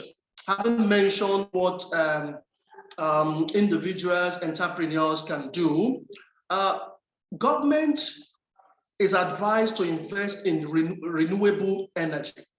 Changing our main energy source to clean and renewable energy is the best way to stop using fossil fuels. And this includes technology like solar, wind, wave, tidal, and geothermal power. So government should try as much as possible to invest in renewable energy. And this is not limited to my country, Nigeria. It is applicable to all government stakeholders, those that are involved in the health of affairs, to ensure that things are done the right way. Then another thing government can do to help to mitigate the effect of the climate change is to protect our forests. You will agree with me that forests are crucial in the fight against climate change, and protecting them is an important climate solution. It has been observed that cutting down forests on industrial scale has destroyed giant trees, and this has sucked up huge amounts of carbon. And companies destroy forests, and this makes it very difficult for things to be done the right way. So governments in all countries, including my country, Nigeria, should make better laws to reduce the cutting down of trees. And the protection of our oceans is also the responsibility of the government. Oceans absorb large amounts of carbon dioxide from the atmosphere, and this helps us to keep our climate stable. Indeed, it keeps our climate stable. But it has been observed that many of these oceans are overfished, used for oil and gas drilling, and this has been a threat to the environment. So the government should ensure that the ocean is well protected from being misused.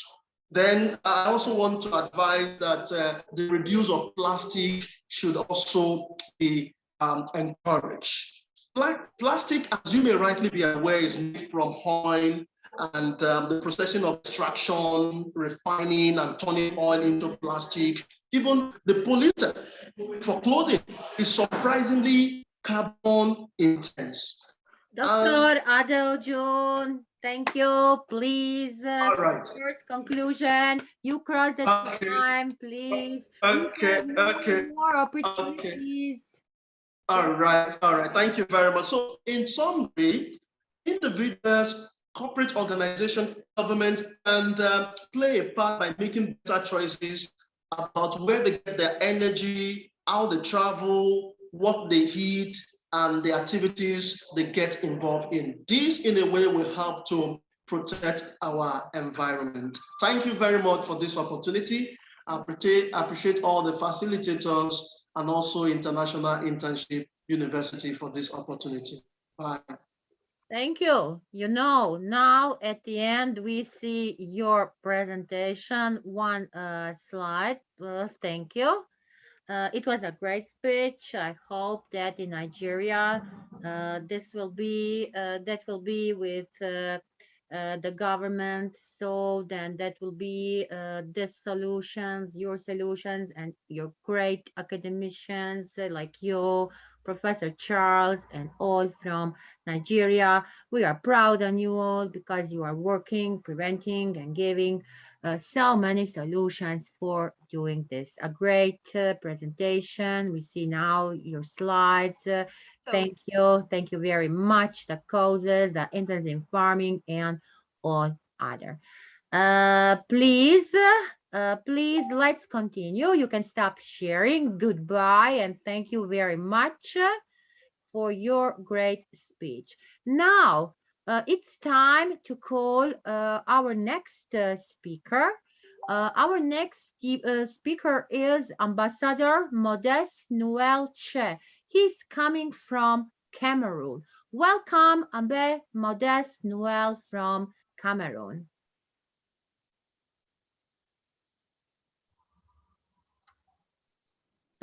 Please, can you stop sharing this presentation? Miss Nada, I noticed that Mr. Aditoro Alex is sharing the screen, not Dr. Abid Khan.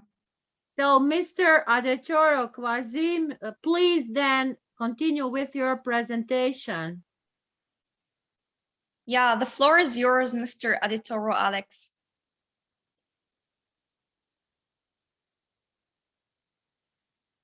Please. You are muted. Yes, unmute yourself. Can you hear me? Yeah, we can hear you. Start, please. So good afternoon, ma'am. Mrs. Nanda and Mrs. Zainab from Lebanon. I'm Mr. Adetoro Kozim Adeneye from Nigeria here. And I want to talk about the climate change and the global warming.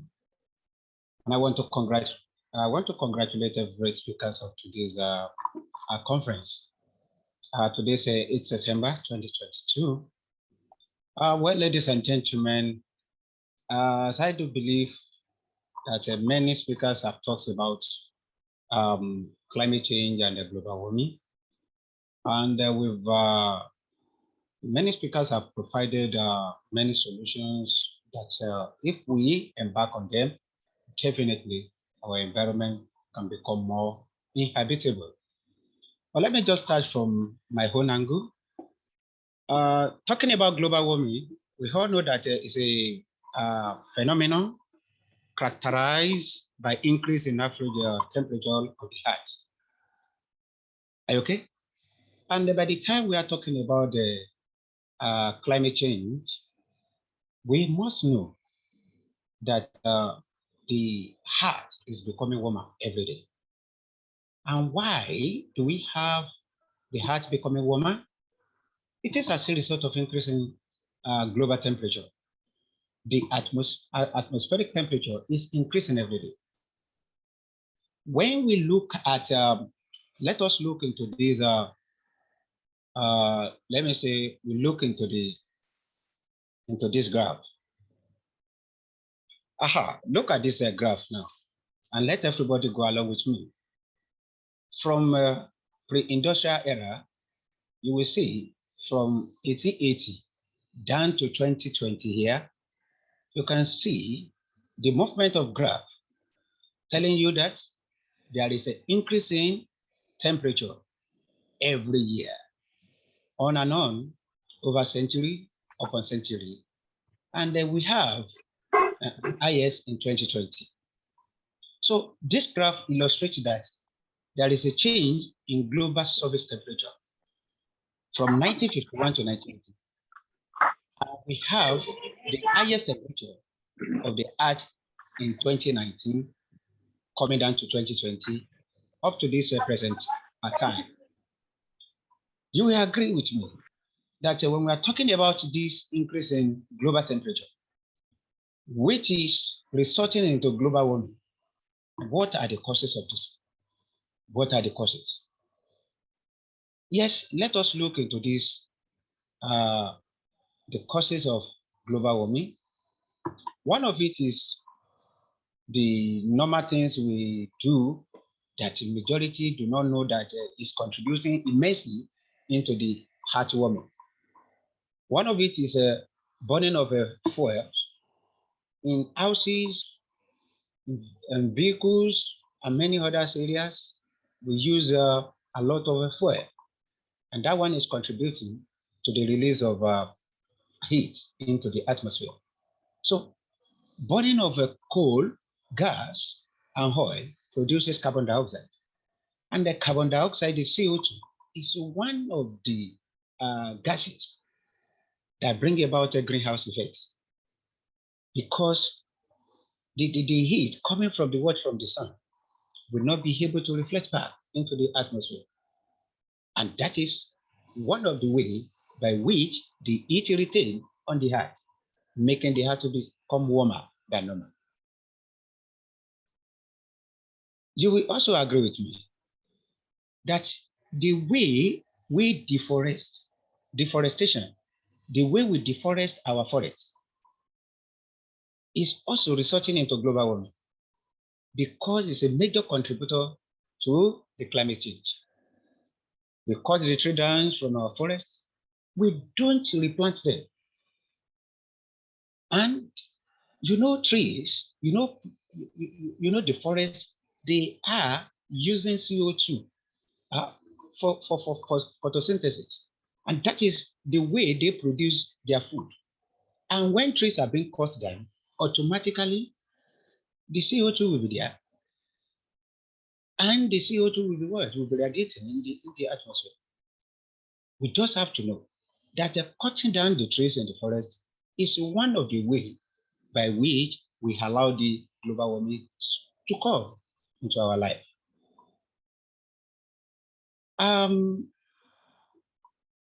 Let us see this intensive farming as another contributing factor to global warming. You see, the way we prepare our farming, we use fertilizers, we rear animals. Thank you, Mr. Aditoro. You exceeded the time. Thank you so much. You've enlightened us with your presentation. Waste disposal is there. Then let us see the effect. The effect is that our heart become warmer than normal. Mr. Aditoro, which can result into biodiversity declining, the ocean become rising. Then we have a problem of having diseases on human being, and our weather is no more friendly. So we can try to make solution. Look at the Paris Agreement adopted in 2015. He aims to strengthen the global response to the threat of climate change by keeping global temperature rise decently below 2 degrees. Please, so ladies and gentlemen, so these are the solutions to the problem of global warming, to make please more friendly. Thank you. God bless you. This is Amanda. Professor, so that is me, Mr. Adetoro from Nigeria. So thank you. God bless you. Us with your presentation. Thank you so much. Thank you, ma'am. So let's move to the next speaker.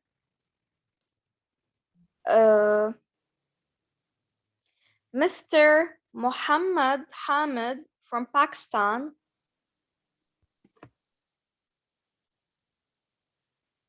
Are you here, Mr. Muhammad Hamid? Oh. Yes, ma'am, I'm here. Yeah, the floor is yours.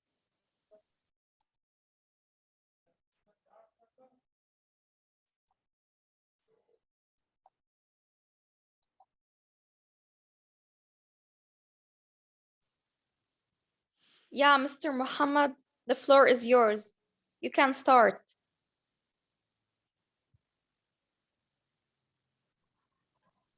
Yes, maybe Zainab, he has maybe problems. Yeah. Muhammad? Hi and Assalamu alaikum. I'm Hamid from Pakistan. Okay. I'm doing my BS in Environmental Sciences from the Islamic University of Pakistan.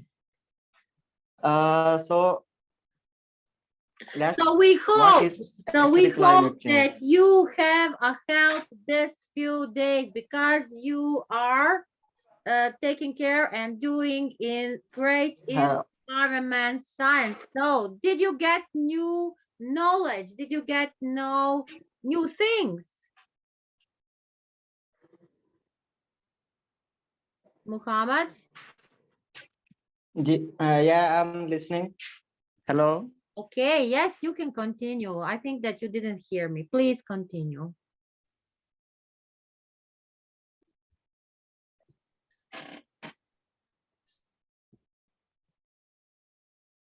Muhammad, unmute yourself.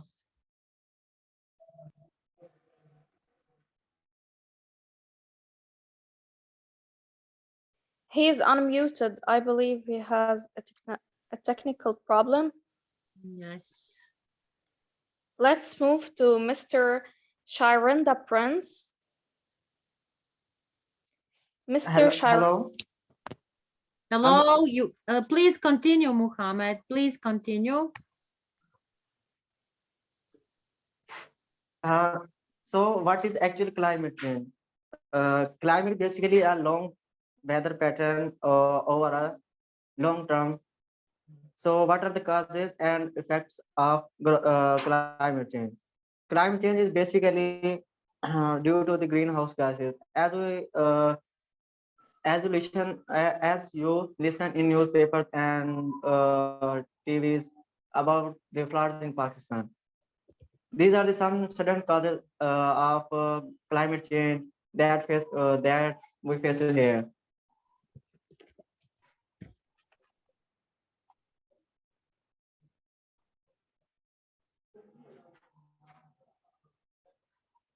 We have some greenhouse gases like water vapors, methane, carbon dioxide, and nitrous oxides. These are some greenhouse gases that causes global climate change.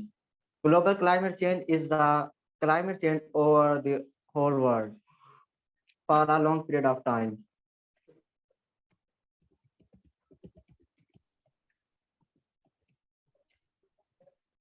Climate change currently happening due to sea ice extent or global mean sea level changing from uh, different times.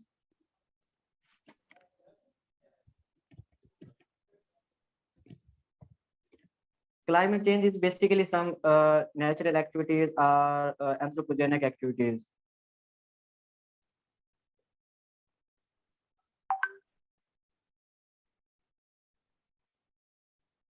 What causes our climate to change? Change in temperature, natural processes, volcanics, ashes, tectonic Could plate you please movement, open change your in. camera? Yes. Mr. Muhammad, could you please open your camera?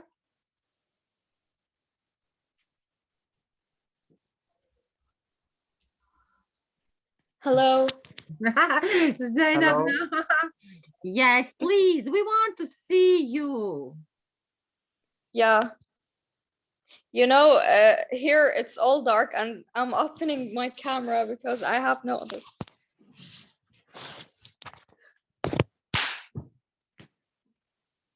Muhammad?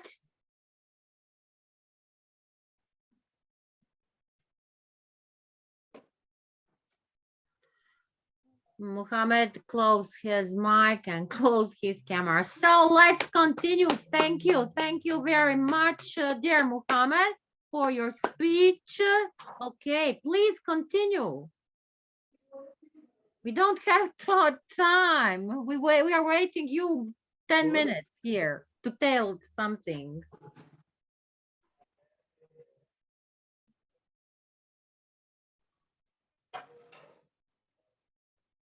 Sorry, I have a technical issue. I present at the end. No problem. We know that. We understand that, but we are waiting. We want to see you. We want to hear you. So we are very excited to hear what you will say, your opinion, your solution, you know. And now again, nothing. I have a question to all of you that China and United States are the most greenhouse gas production countries, but some countries that don't produce greenhouses like Pakistan and some other countries, why they are facing these climate change? And basically, we have used some adaptations for the climate change. Adaptation and mitigations. Mitigation techniques basically reduce the production of and increase in greenhouse gases like forest agriculture or something that can store carbon dioxide and reduce greenhouse gases.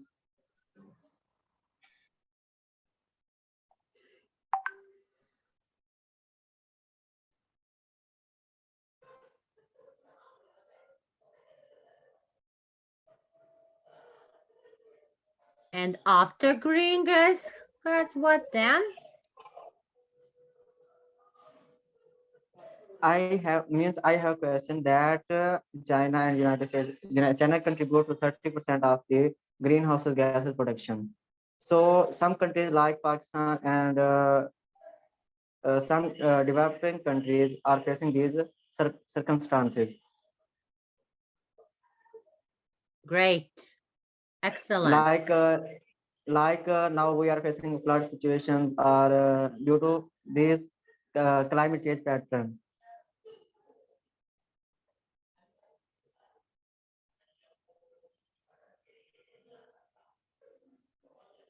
Muhammad, what is your main conclusion?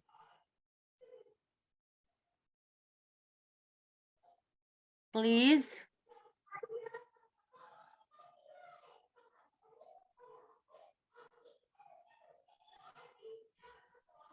Ma'am, I want to add something in the Muhammad points of view. Can yes, I you start? Okay, yes.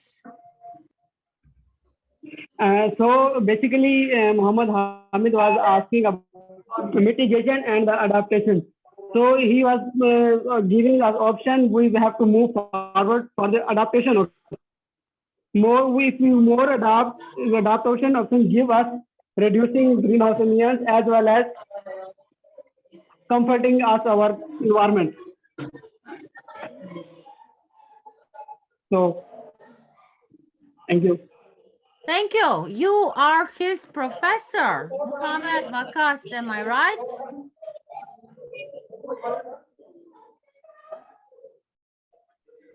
Yes, ma'am. I am from 6th September 2nd. So I have joined again. Thank you. Thank you very much for giving us explanation of his speech. Thank you. Thank you so much. Zainab, we are moving forward. Let's see who is our next speaker. So I think that we can go from the beginning and call few. So Tanzila Jewel from Pakistan is not here. Big Mom Malana Tojo also. Taivi Parfa from Cameroon. I see you. Please unmute yourself. Okay. Thank you. Thank you. Thank you. You are welcome. Sorry for waiting. We call you, but you Didn't respond. Thank you. Thank you for coming, for being with us. Okay, thank you. Hello, everyone. This is a great opportunity for me. So I can do like that for, I'm a Francophone, so I'm do for my best to speak in English. Great. So, You but speak great. We understand you everything. Each one word. Great. okay, that I take for my in Africa, the of change the climate change. My topic is the woman impact of climate change. So I want to take, for example, in my country, Cameroon. So the population use the bushfire and deforestation and forest fire. So that is impact. That is impact the climate change with my environment. I want to use the plastic vasta, the plastic vast to the all population use that is impact our environment. So in Africa, it's not easy to live and free climate.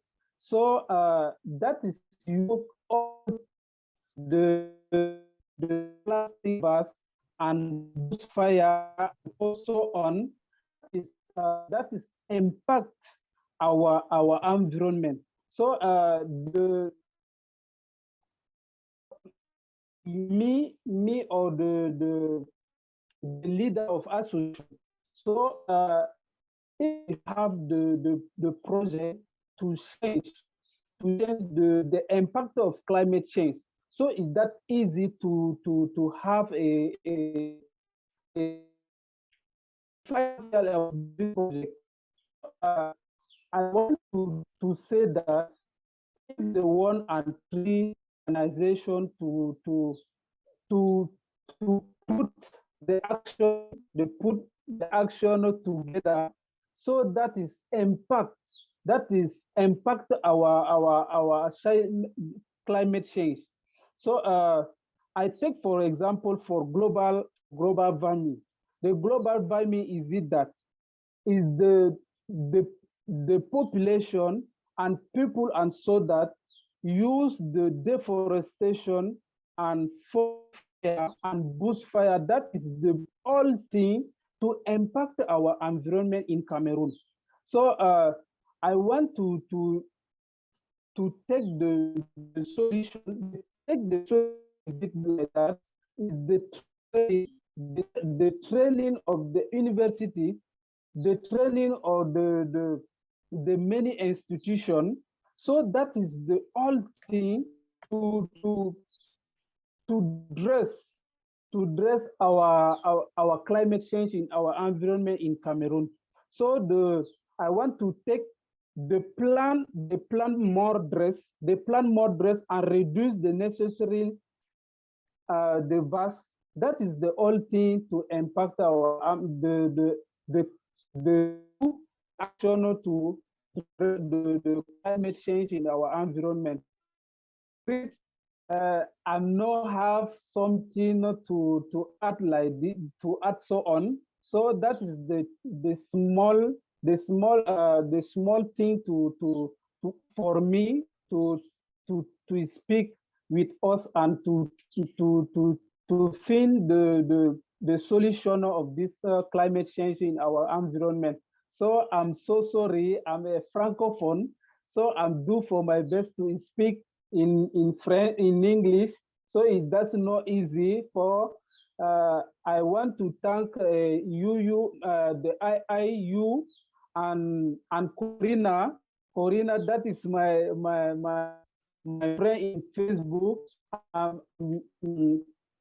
Exchange with her. That is inspiring me into to speak in this conference. So I thank the all modest and an international internship university. That is the great thing. So Thank you. thank you everyone. Thank you for this amazing speech. You please never say again that you don't know to speak English because you were great. We understand you. Yes, you thanked Corina, and it is great that Miss Corina called you from Cameroon to join us, to explain us what is happening and what you are doing in your country. I want a big, big, big clap for our great Taiwan. He really deserves it. Like all the amazing speakers here today on the day 3 of the second ICCC 2022 conference on climate change. So we are moving. Our Kiki Sinta is not here. Eleonora didn't join. Ambassador Modeste Noel from Cameroon, are you still with us? He was here, but I think he lost a connection. So we will continue. Now from here, let's see. Sanja Zrilic from Croatia. There's Sanja, please. Yes, I'm here. Hello. Hello. Hello, everyone. Greetings from Croatia. Thank you, Dr. Nada, for this opportunity. I really enjoy working with you. Can I share my screen, please? Yes, you can share your screen. We are really honored to have my country, my Croatia, my beautiful Croatia, and great educators from Croatia. Thank you very much. I'm really glad to see you again.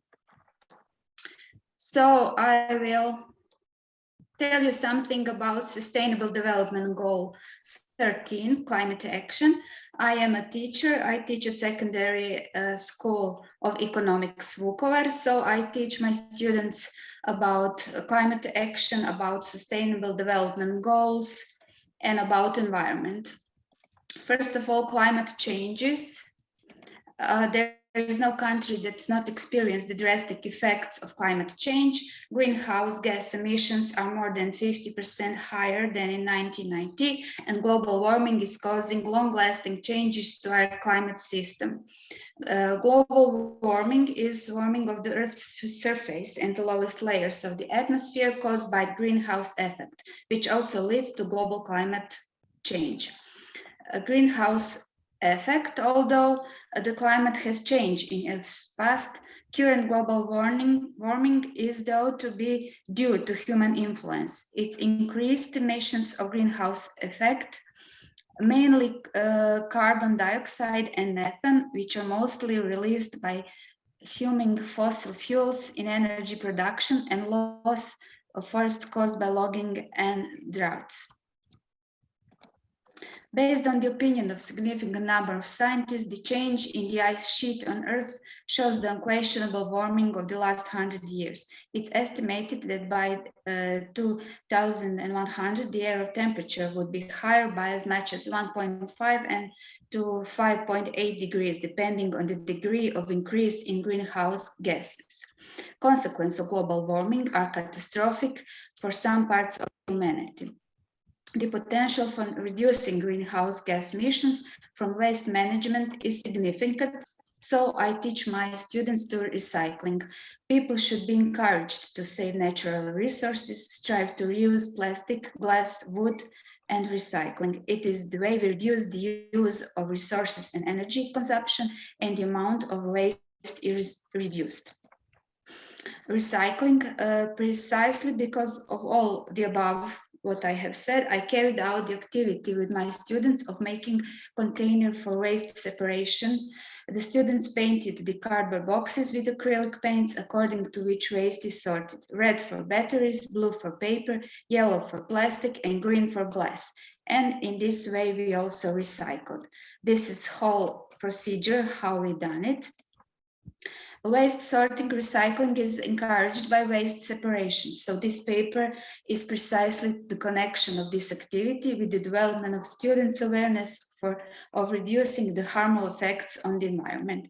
We have shown the entire production process on this video link. If you're interested, I can give you this video link. At my school, we also celebrated World Saving Day with series of interesting activities. We have made money boxes from recycled materials, from plastic canvas, plastic caps, plastic bottles, and paint, all of recycled packaging and products. Mitigators. Reducing production and reusing products are the most effective ways to save natural resources, protect the environment, and save the money. The European Green Agreement plead more European forests. Natural forests, together with naturally freely herbivorous population, can increase biodiversity and reduce the scale and impact of climate change. So, aware of the need to act in the race against the climate crisis, I conducted an environmental action in my school of planting trees in order to raise environmental awareness and confirm social and environmental responsibility, and thus help implementing strategies to mitigate the effects of climate change. This activity was called Plant a Tree, Don't Be a Stamp. 10th grade students planted seedlings of alpine thuya and evergreen tree in the schoolyard. With this ecological action, we encourage the planting of indigenous varieties of all plant species and the creation of change by involving students. This would be all of my activities. Thank you all for your attention. And once again, I hope we all will proceed in this direction. Thank you. Thank you, dear Sanja Zrilic. Thank you for your great speech. Thank you for your great work in your school in Croatia. Dear Sanja is one of the best professors in Croatia. Congratulations. Thank you. It is really honor to listen you and to you to be with us here on this great conference. So I want to say in the meantime, before I call the next speaker, if you don't see, after this conference, we are starting the second International Sustainable Development Goal Conference. Last year, it was also a grand success. We were 17 days. Now we plan 12 days but if we will need more days, we will do it in more days. So be free, all of you, apply, and also choose one of your SDG that you most like, and if you the most where you give the things for with your students, your solutions. Thank you, dear Sanja. Now, thank you. Bye. Bye. Now we are moving again to Cameroon. Let's try again. We have from Cameroon, Che Electa Lumvi. Che Electa Lumvi, please, do you hear me? Can you unmute yourself? Great, I see you. Please unmute yourself and enlighten us with your speech. Thank you very much, Dr. Nada. And before I proceed, I want to first of all appreciate the IIU for convening such a big conference that has to deal with issues of the environment. And we have been hearing of climate change, global warming, and it still seems as if 3/4 of the population hasn't even been aware or isn't even aware of what is actually happening.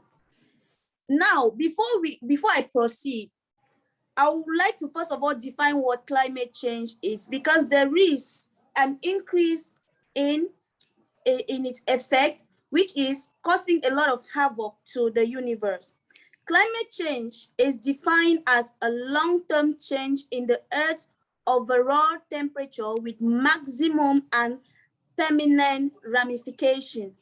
Now we know that the Earth consists of so many gases like oxygen and nitrogen, and other greenhouse gases like carbon dioxide, methane, and nitrous oxide.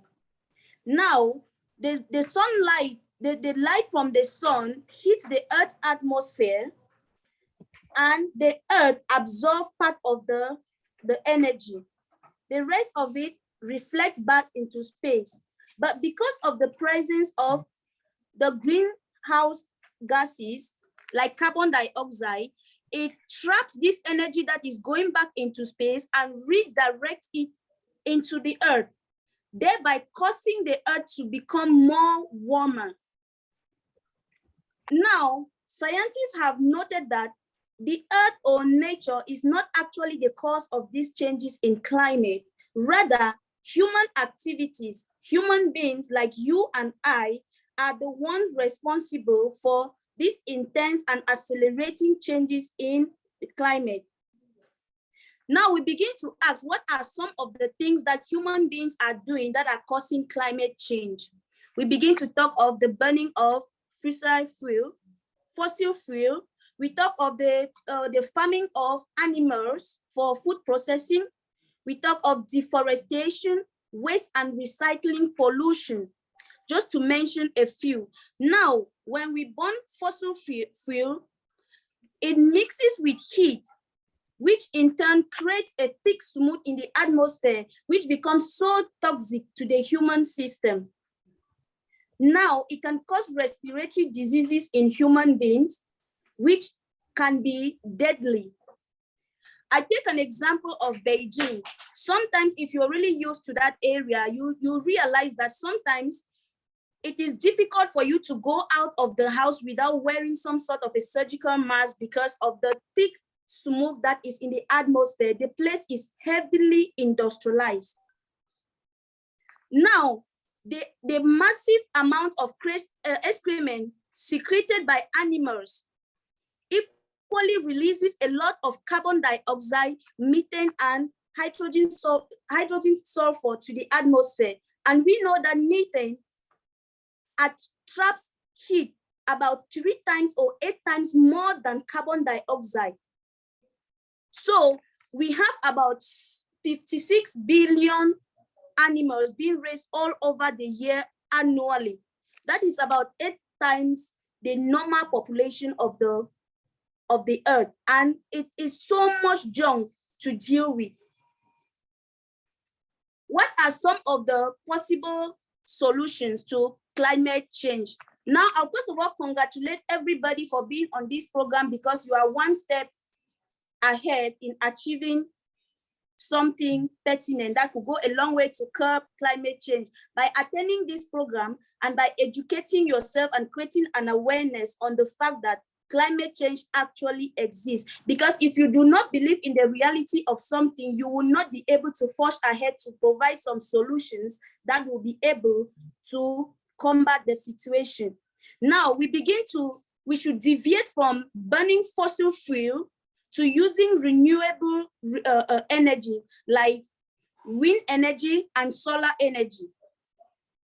Because a school of thought has actually propounded that energy gotten from this resource, from this energy, like the sun, the solar system, and the wind system, could actually power the Earth. Because these are natural resources, they are infinite, and we can never run out of them. If we could reduce the rate of bulldozing lands and deforestation, it will go a long way to curb this crisis. Because actually, when we bulldoze land, we get rid of plants, trees, and our forests. And these are actually the components that are able to absorb carbon dioxide in the Earth's surface. So the more we deforest our forests, the more carbon dioxide we have in the atmosphere. Now, I equally wish that people should revisit the ideas of the romantics. We should talk about romanticism. When we look at the works of romantics like William Wordsworth and J. Keats, we see that these are people who actually propounded, who actually were advocates of nature. They were calling people to come back to nature. So if we are able to go back to this, it was an intellectual and an artistic movement that came up in the second half of the 18th century, where William Wordsworth, they were calling human beings to return to nature because they knew that nature is a place where you get both spiritual and physical fulfillment. You are renewed. So going back, revisiting the works of these people, will be able to eat less of meat. We will not, because animals actually have carbon dioxide, and when you take so much of it, there is a lot of toxic, it becomes so toxic to your system that it causes diseases. So getting back to eating vegetable diet and not omnivorous diet could go a long way to curb this crisis. We could equally resort to using vehicles that are not that are not using fuel. We could use solar powered vehicles, or we could resort to biking. We could resort to biking, which will go a long way to reduce the pollution in the atmosphere. We are saying that climate change is real. And if it has been indicated that we are the cause of it, it means that we can still be a solution to climate change. And I want to thank everybody who is opening their eyes to creating an awareness and educating themselves. And I call for such conferences to come up often so that people can be fully aware and know how to engage on activities of climate change. Thank you very much. Thank you. Thank you. Great Chair Electa Lumley from Cameroon. An amazing woman, an amazing speech. So powerful, so empowering, so many solutions. Great. I like this kind of woman. Very fighting in each 1 second. Bravo. Welcome. Thank you very much. I hope that we will hear you very soon again. Definitely. Thank you. Great Cameroon. Today I adore all the speakers, the Cameroon, all countries and all speakers who joined, because with a lot of energy. Here we have our great Dr. Celo. Dr. Celo, please, do you hear us?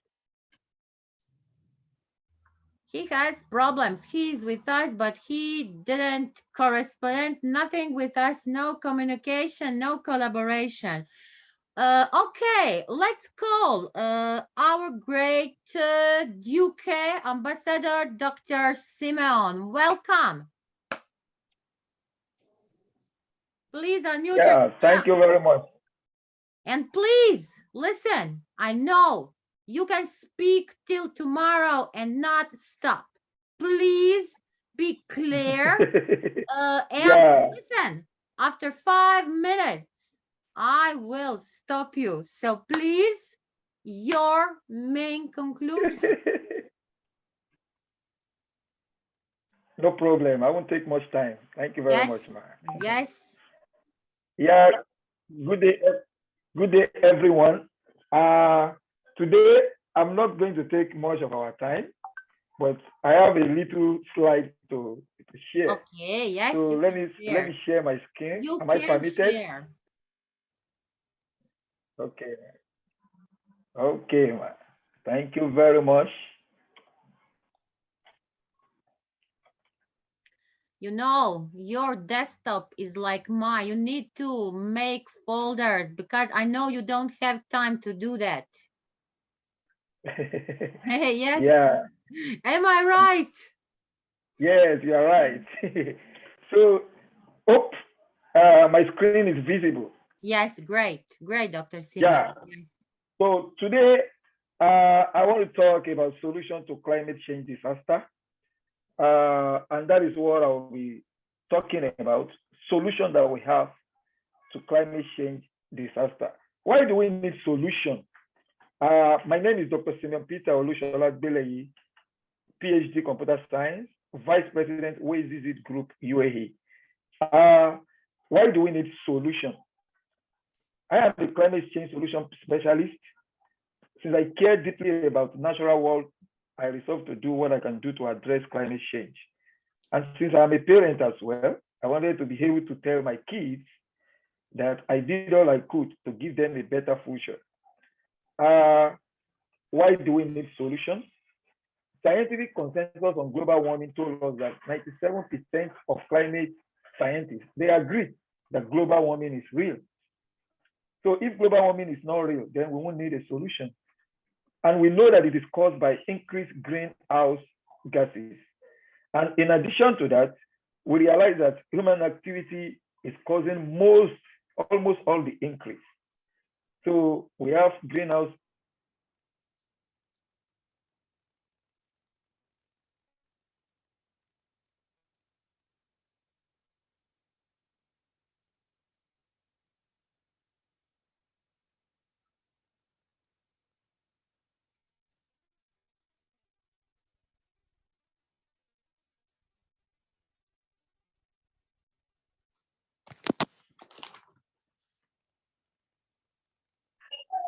We lost our Dr. Simeon. Yeah, I lost network. I'm back now.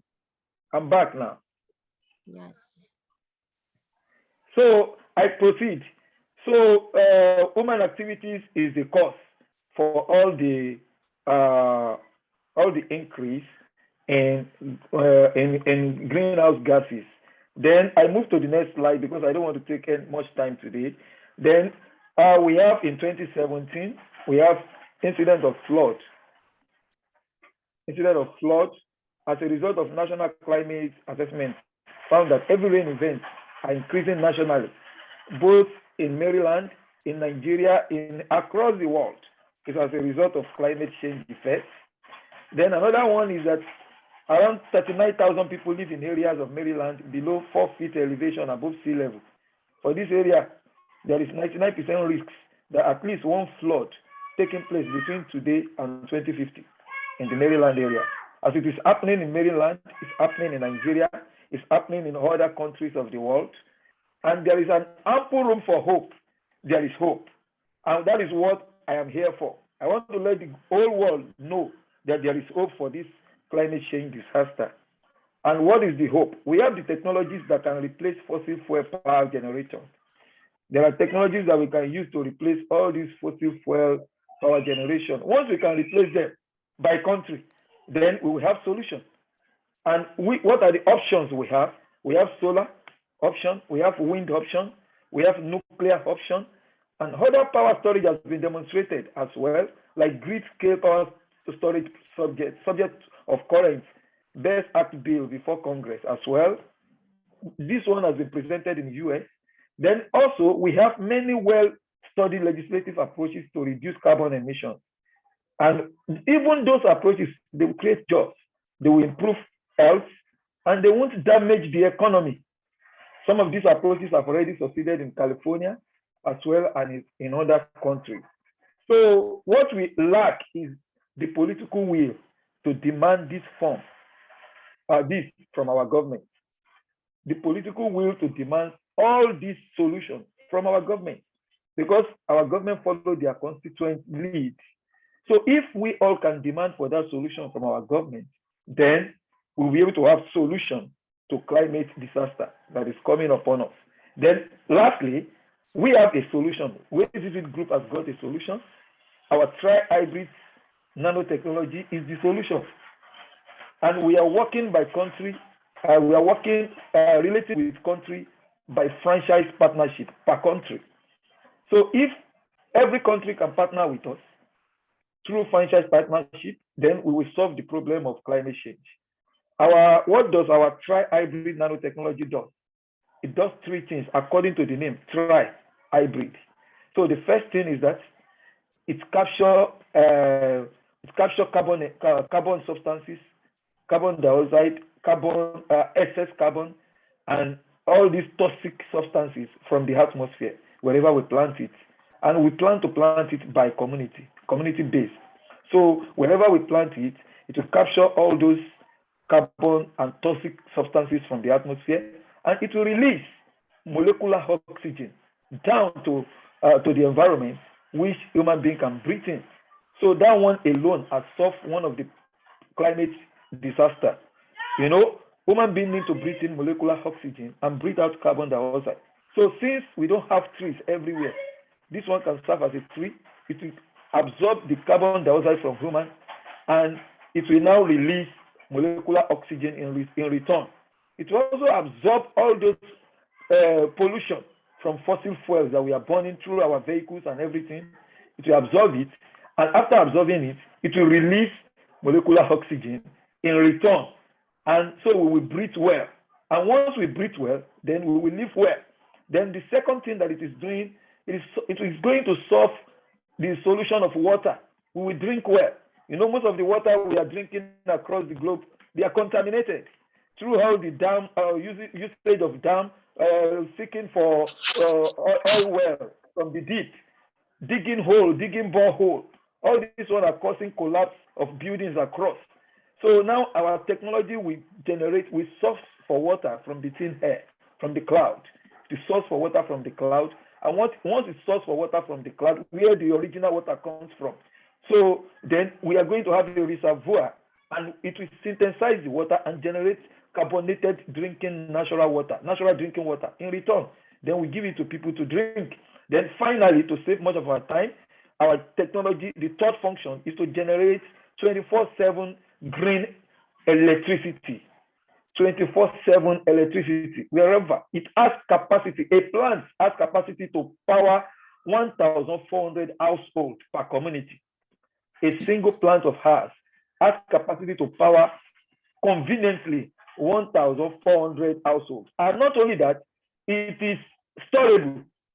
We have solution for electric mobility, and this electric mobility can be stored for electric vehicle usage. So we can have a kind of station where we store the energy, because our energy is mobile, it is storable, it is movable. Then we can store it. We can have an electric station like that. Then vehicle designed for electric functions are going to come for their to store power or to source energy for their mobile. And we have planned to collaborate with a company manufacturing electric vehicle in Germany. Then they will make use of our electric mobility option for the vehicle. So all these that I mentioned, they are the solution to our climate problem that we have.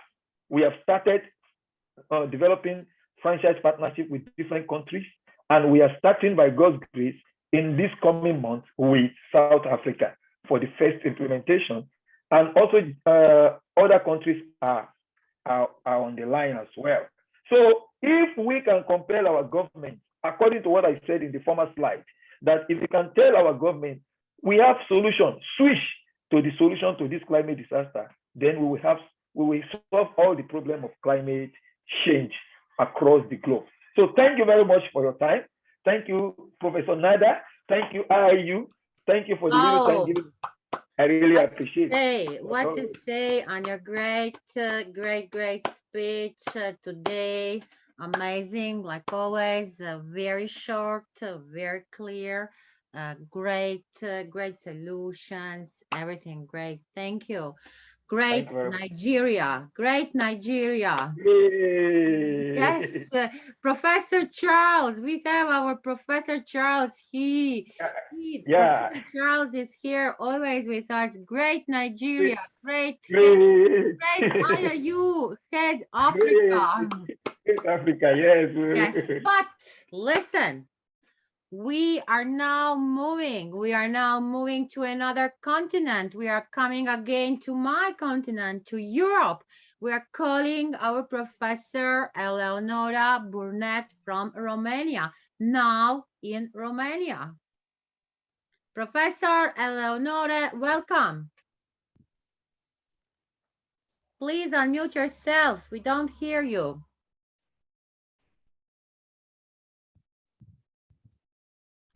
Hello everyone, good evening, good afternoon. My name is Eleonora Burnete from Romania. I am a teacher doctor in physics and I also teach chemistry. Sorry to being late here, but was at school and just now come. And Being a teacher, I work many in e-twinning, and I want to show what can we do with students and teacher. I want to speak about together about water footprint and types. Was an e-twinning project. The name was Let's Measure Water Footprint, and just explain what do with our students in our e-twinning projects. The theme of 2019 was climate change, and with Let's Measure Water Footprint projects we aim to draw attention to climate change in a sense. In this ebook, the types of water footprint and water footprint concept are described in detail.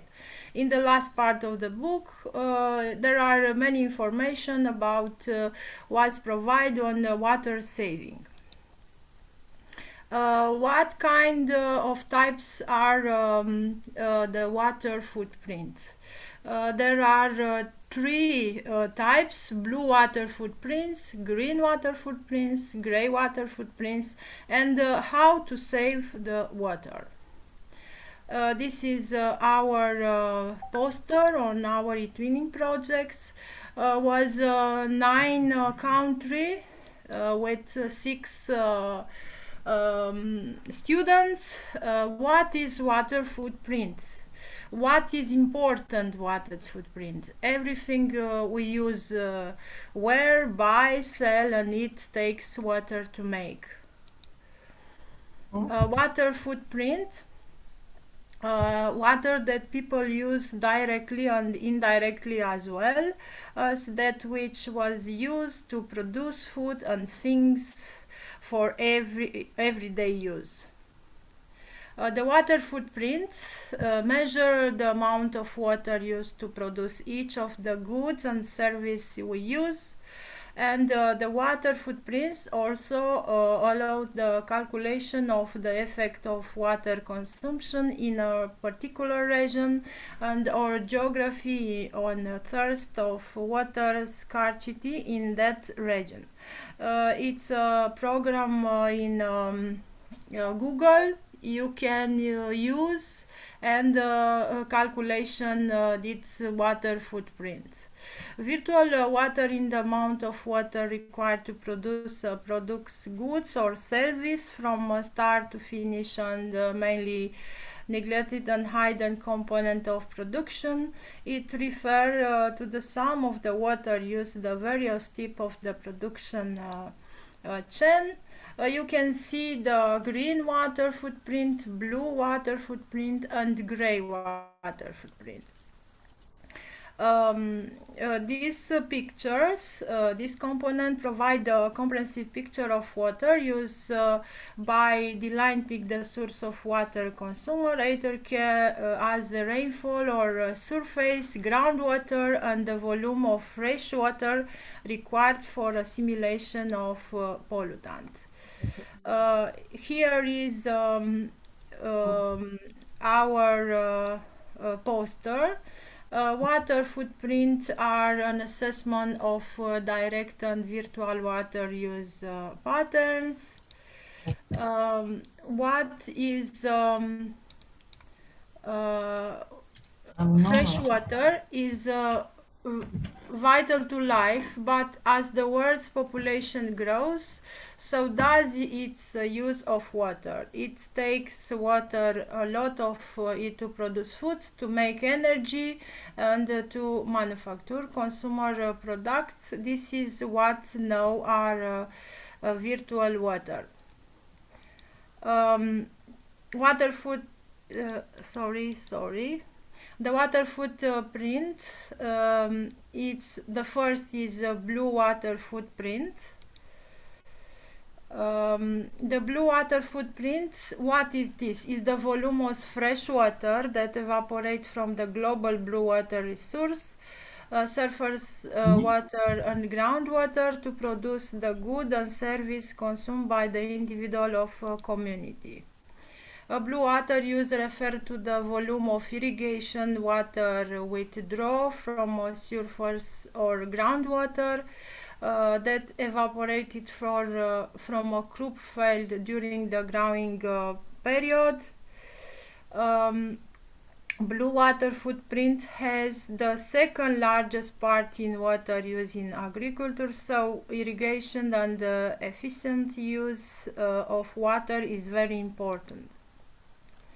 Blue water footprint is water that has been sourced from surface or groundwater resource and is either evaporated, incorporated into a product or taken from one body of water and returned to another or returned at a different time. Irrigated agriculture, industry and domestic water use can each have a blue water footprint. Here is a poster from Romania. The next is green water footprint.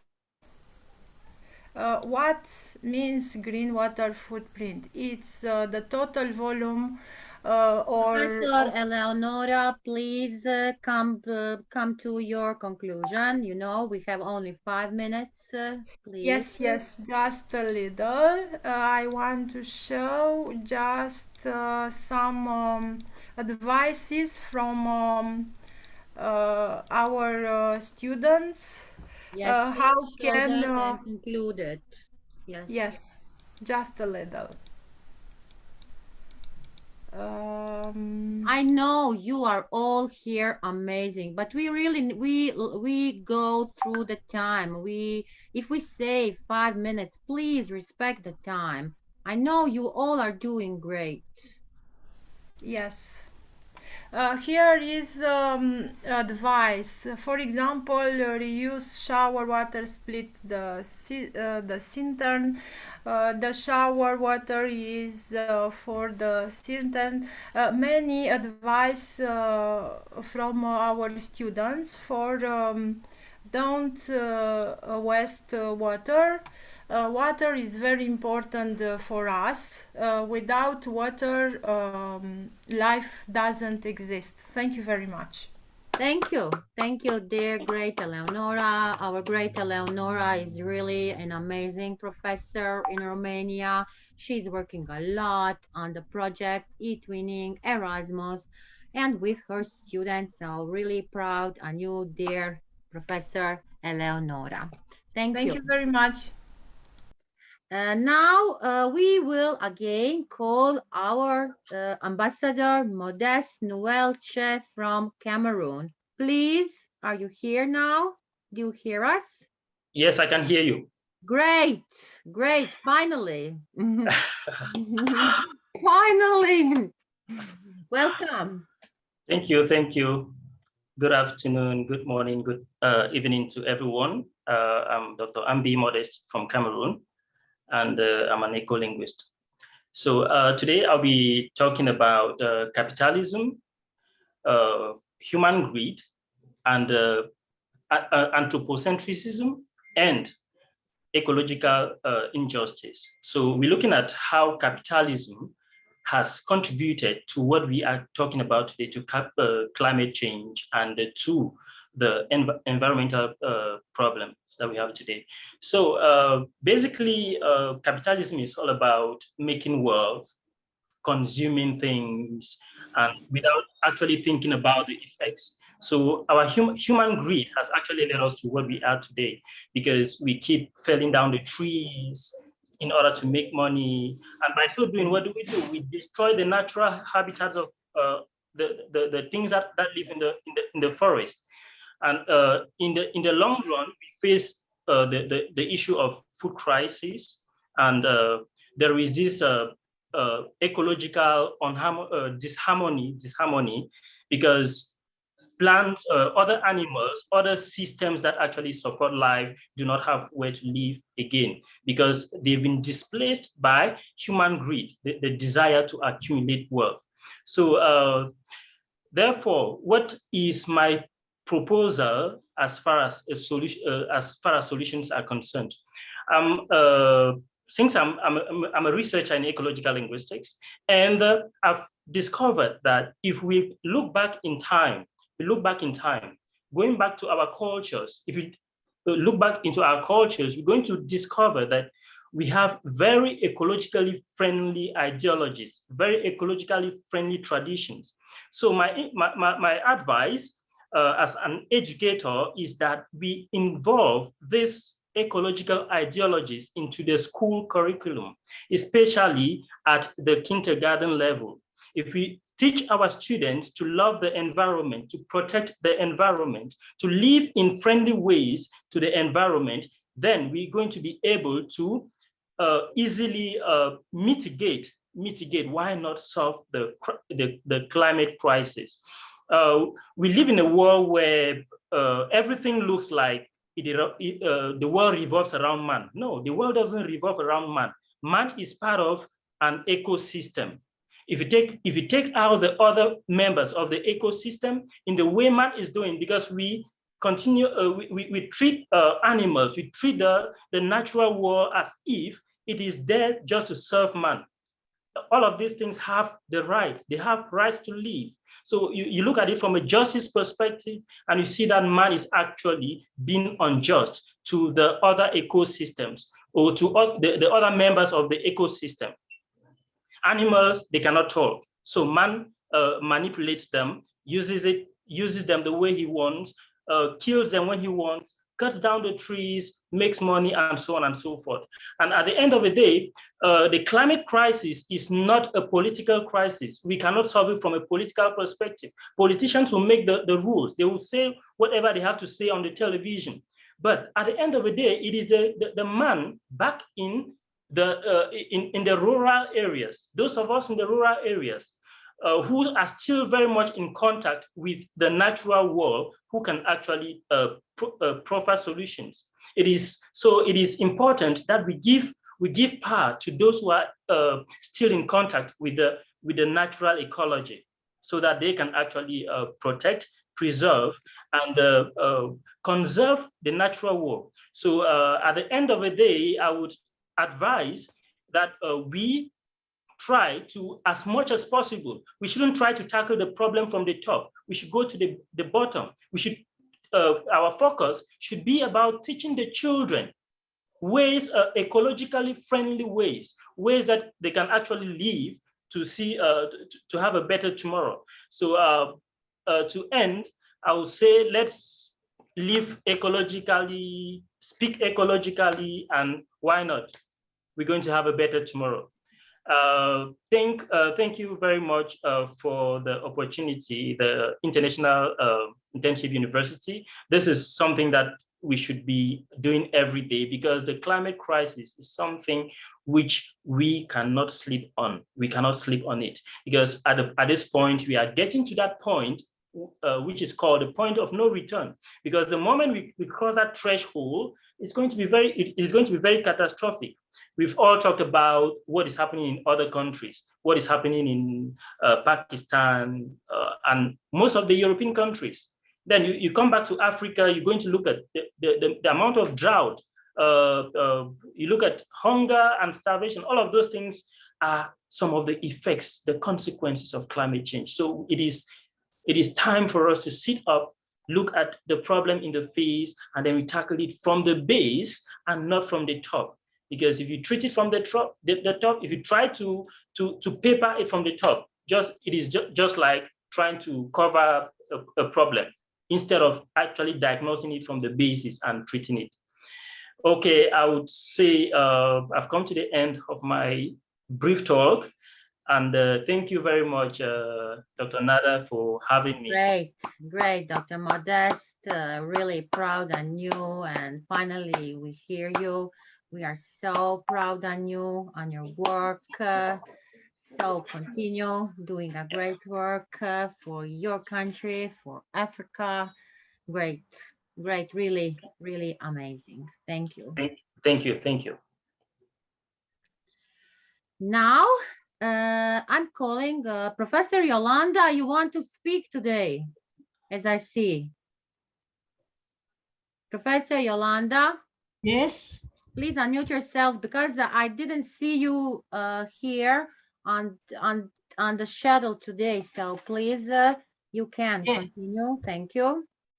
Yes, the problem was that my points was yesterday, but was impossible to speak yesterday. Please put your head little up to see your whole head. Okay, okay. Well, I need share. You can share a presentation. Okay. All have a permission to share. Okay. You see? Okay. Yes, well, please, if you can put a full mode. Okay. Well, greetings to all parents in the room. Thank you, Dr. Nala and IIU. IIU, IIU, IIU. Please try again. IIU. IIU. Yes, I say in Spanish language. Great. Well, all people in the world knows the contamination is a big problem. It's a big problem for the planet. The gas, carbon dioxide, residual of the transportation industry, agroalimentary industry is the higher than contaminate of all industries. Well, it's for that I want to say very rapidly some measures about, wait a minute, about it. Well, I'm Yolanda Maria Jorge Besteiro. I am biochemistry at the university. I'm Master of Science in Chemical and Biochemistry. Well, my policy is about change the current model of production and consumption. Wait a minute.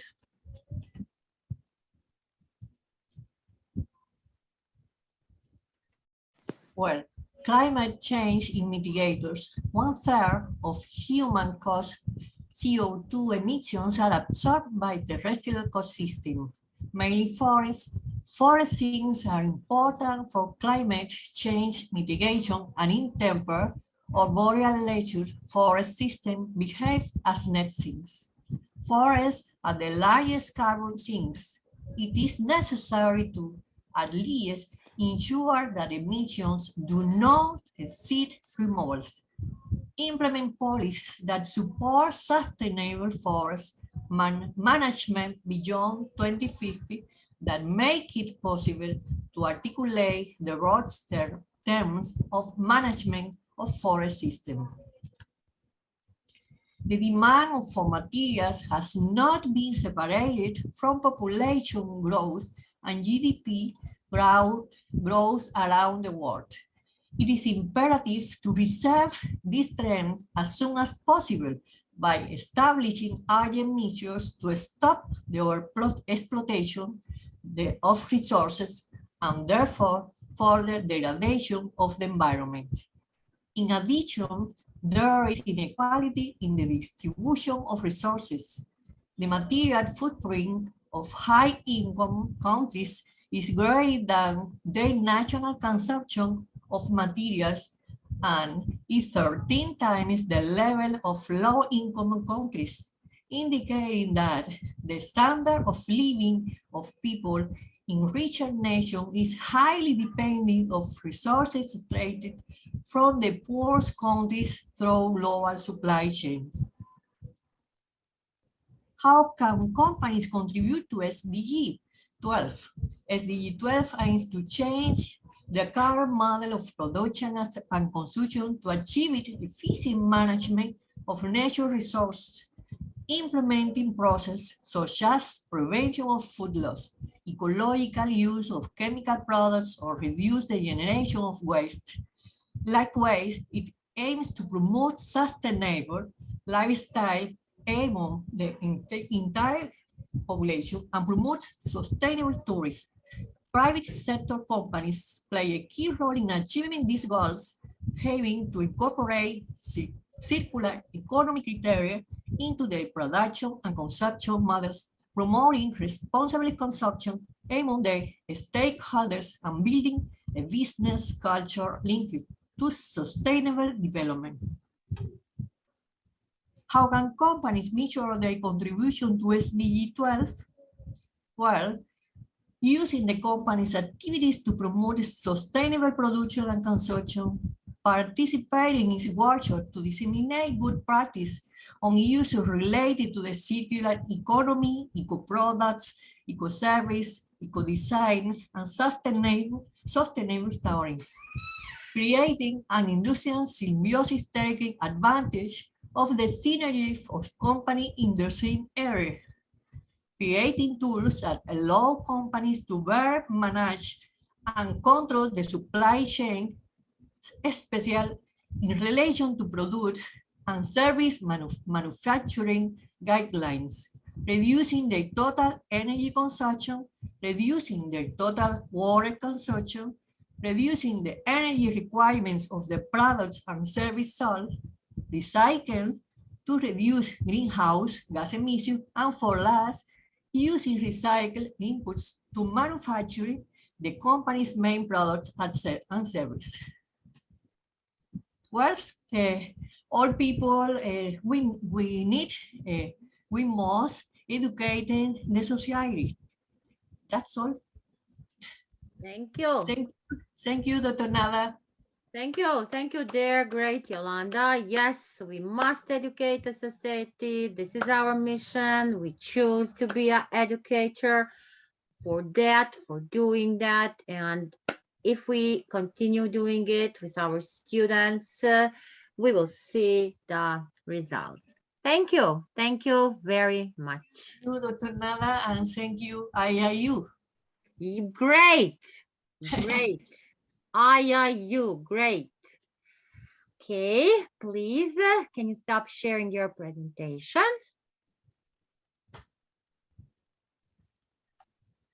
Hello. Yes, Prince, please, can you introduce yourself? Hello, I'm Prince Chirinda from Zimbabwe. Welcome, Prince from Zimbabwe. Chirinda, Prince, Zimbabwe. So sorry that we didn't invite you before, you know. I'm checking all the time here. You are welcome. We like to have Zimbabwe. We have great Patricia from Zimbabwe, great educators here in IIU. All right, so can I continue, Doc? Yes, can you open your camera? We want to see a Prince. All right. Great. Oh, it's a You bit dark. are a dark Prince in darkness. Yes, yes. Right. I'm going to talk about climate change on agriculture.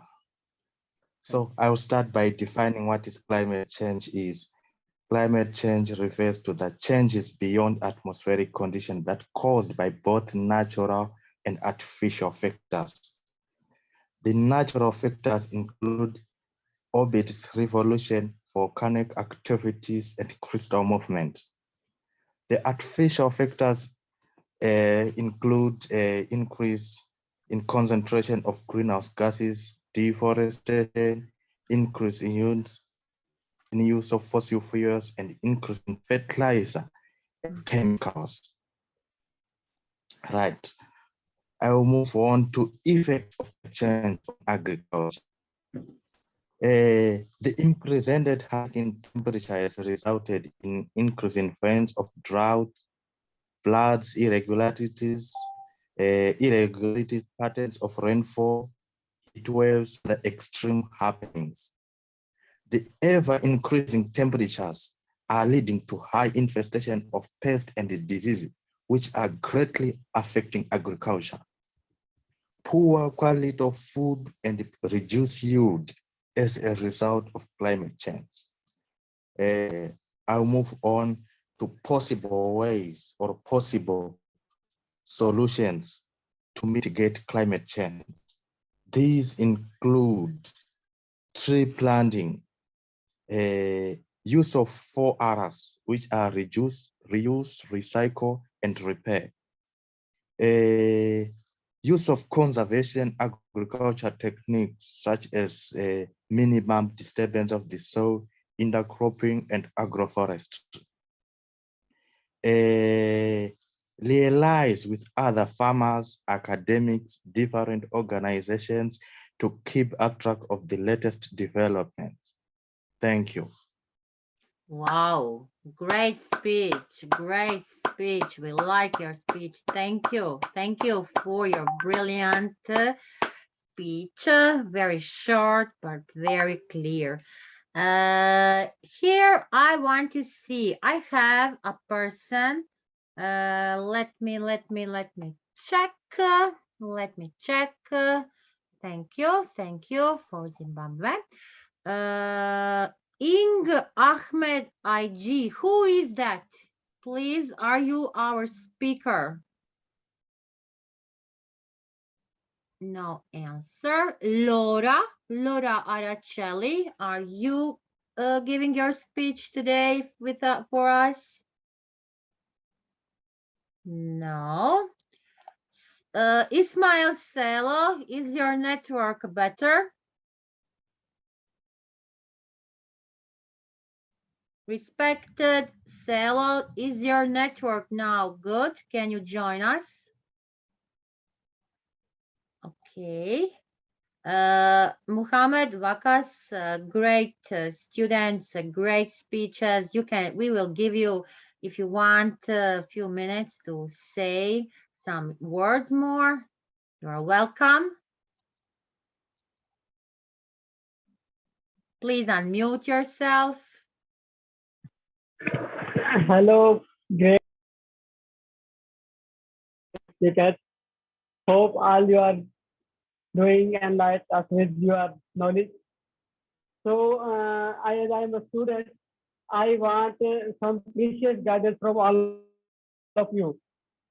So, I am seeking for any international scholarship, but my situation is I don't understand which program is best for me. For example, I am programs like marine, sustainability, ecology, and agriculture, and health and safety.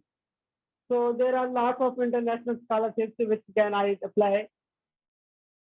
And I have in final year of my MS. And you still have a lot of questions not answered, and you are still searching to find the best. Yes. Okay. I hope that we will find you for your help in your field.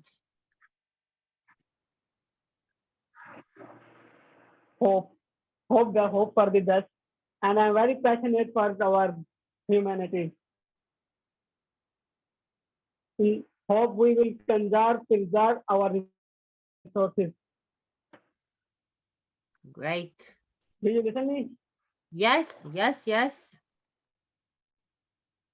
Okay. I think I'm improving my English slowly. Great.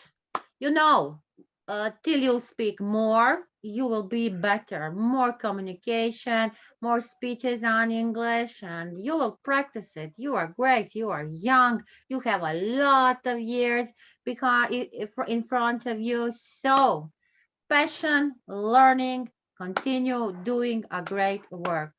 Thank you. Thank you, dear Muhammad Vakas.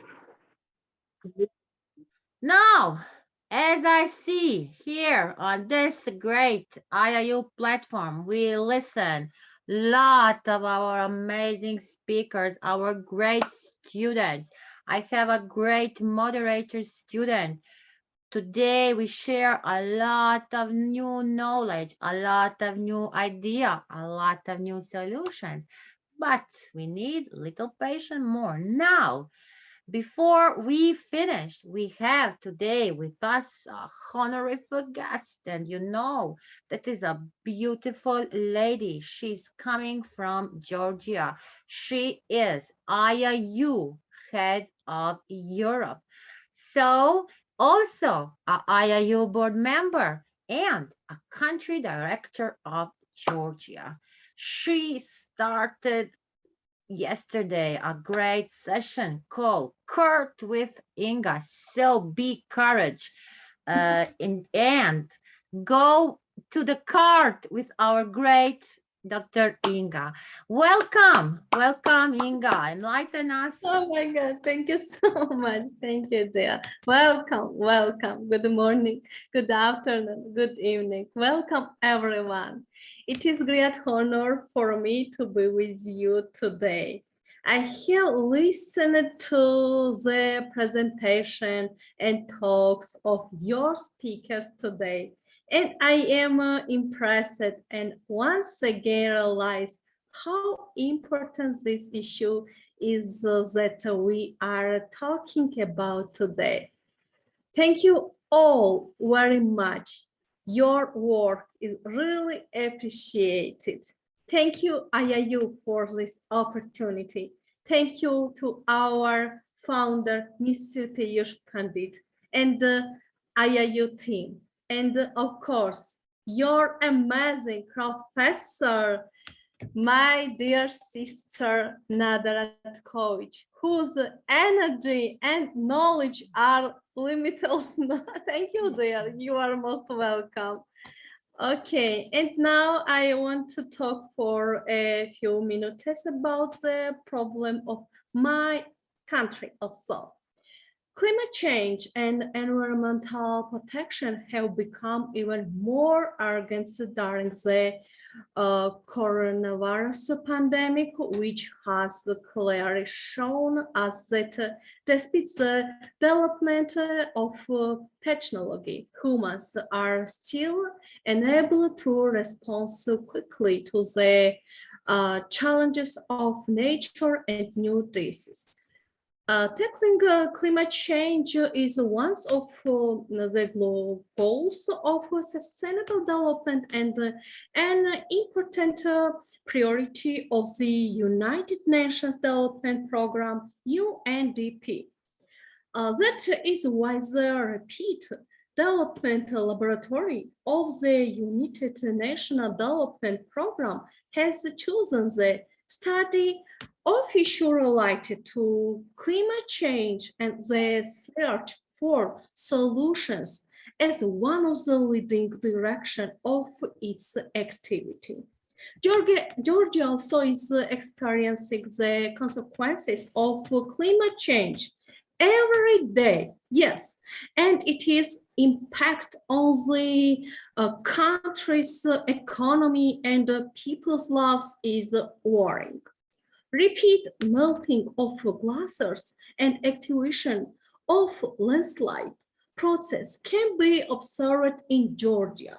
The flood was already followed by well-known tragic events in Tbilisi on June 13, 2015, when 20 people died in a disaster caused by climate change. Where is it? The recent landslide in the capital threatens several settlements and thousands of people. Forest fires destroyed thousands of hectares of forest cover. In Tbilisi, where the concentrations of the problem of air pollution is acute. According to the UNDP research, the awareness of the population of Georgia regarding climate change is quite high. 97% of responsible have heard about climate change, and 91% believe that climate change is really and dangerous processes. The majority of respondents up to 16% think that climate change is a more important challenge than international terrorism or armed conflicts. Yes, really, this is a very important topic also. The issue of climate change and environmental protection are of great importance in Georgia. As a result of a quick survey conducted in March 2021, it was determined that air pollution is a significant challenge for the population of Georgia. A workshop on this issue was held in April, and the Rapid Development Lab understood key areas where it can contribute to the search for a solution to the problem. During the pandemic, in the background of the lockdown, announced in many countries of the world, production and traffic were temporarily stopped, which, along with many negative consequences, gives the air some opportunity to breathe. We also felt it in Tbilisi, where the smoke dissipated and the sky becomes so transparent that a glacier appeared on the horizon 118 kilometers away. Such concrete and visible examples help us understand how we damage the natural environment where we live. Express says that temperature will rise further and this will negatively affect millions of people and all living also things. Yes, awareness and individual behavior of each person is of great importance in this process. We all, yes, we all need to realize that we can still stop this terrible process through our daily action. By using visible examples, we can show people that their everyday behavior and activity can make a really contribution to the fight against climate change. And that's actually what we are doing. Yes, we must try to reduce this huge problem. Thank you so much, everyone, for your work. I believe we together can very good things. Thank you. Wow, a big, big, big clap to our great Dr. Inga Kachilova, our IIU head of Europe. A big clap all, yeah. Thank you. Yes. So, what to say? We come to the end of our session and an amazing and unique event by IIU. And yes, first and foremost, we want to thank to our great project director, Vice Chancellor, Corina Sujdea. We want to thanks to our eminent, great speakers, academicians, science students, scholars. We want to thank to our master of the conference, our great Zainab from Lebanon, the day 3 of the 5 events. Yes, it was giving us new solutions. As we said, right here, right now, we are protecting our planet, and it is always starting with us, with IIU. And we want our planet to be more sustainable. So IIU recognized the global call for solidarity, for science, for solutions for all. And the ball is now in our court. Our planet is our future. We want to thank and gave a gratitude to all of you on the Facebook today watching us. You were all amazing. You were all writing your comments. Thank you, IIU team, for being so supportive. Here, still with me on this great stage is our IIU head of Africa, our president from the Council of the Women Empowerment, Miss Ermina, our great CCO, Dr. Snikta. So here we are from the beginning to the end. And yes, the person behind the success of today's event, who is continuously guiding us, motivating us, putting in us the best. Yes, our great founder, Sir Piyush Pandit. And now our words are not sufficient to express our hearted gratitude. Thank you all for being a part of this great conference. And please, tomorrow is our day 4. Join us, be with us, and enlighten us with your speech and our great tomorrow new eminent speakers who are coming from all around the globe. We see today Nigeria, we see today Zimbabwe, Romania, Georgia, Croatia, Pakistan, Lebanon, from all around the globe. So continue being with us because IIU is bringing a revolution in education.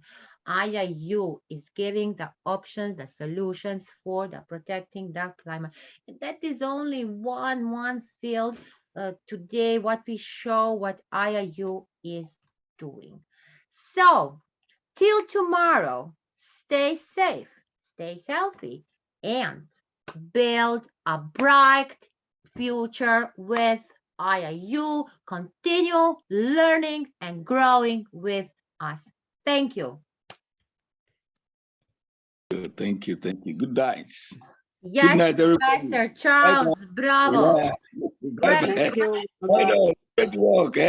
More blessings. Azerbaijan, I didn't say yes, Azerbaijan, our great Salela from Azerbaijan.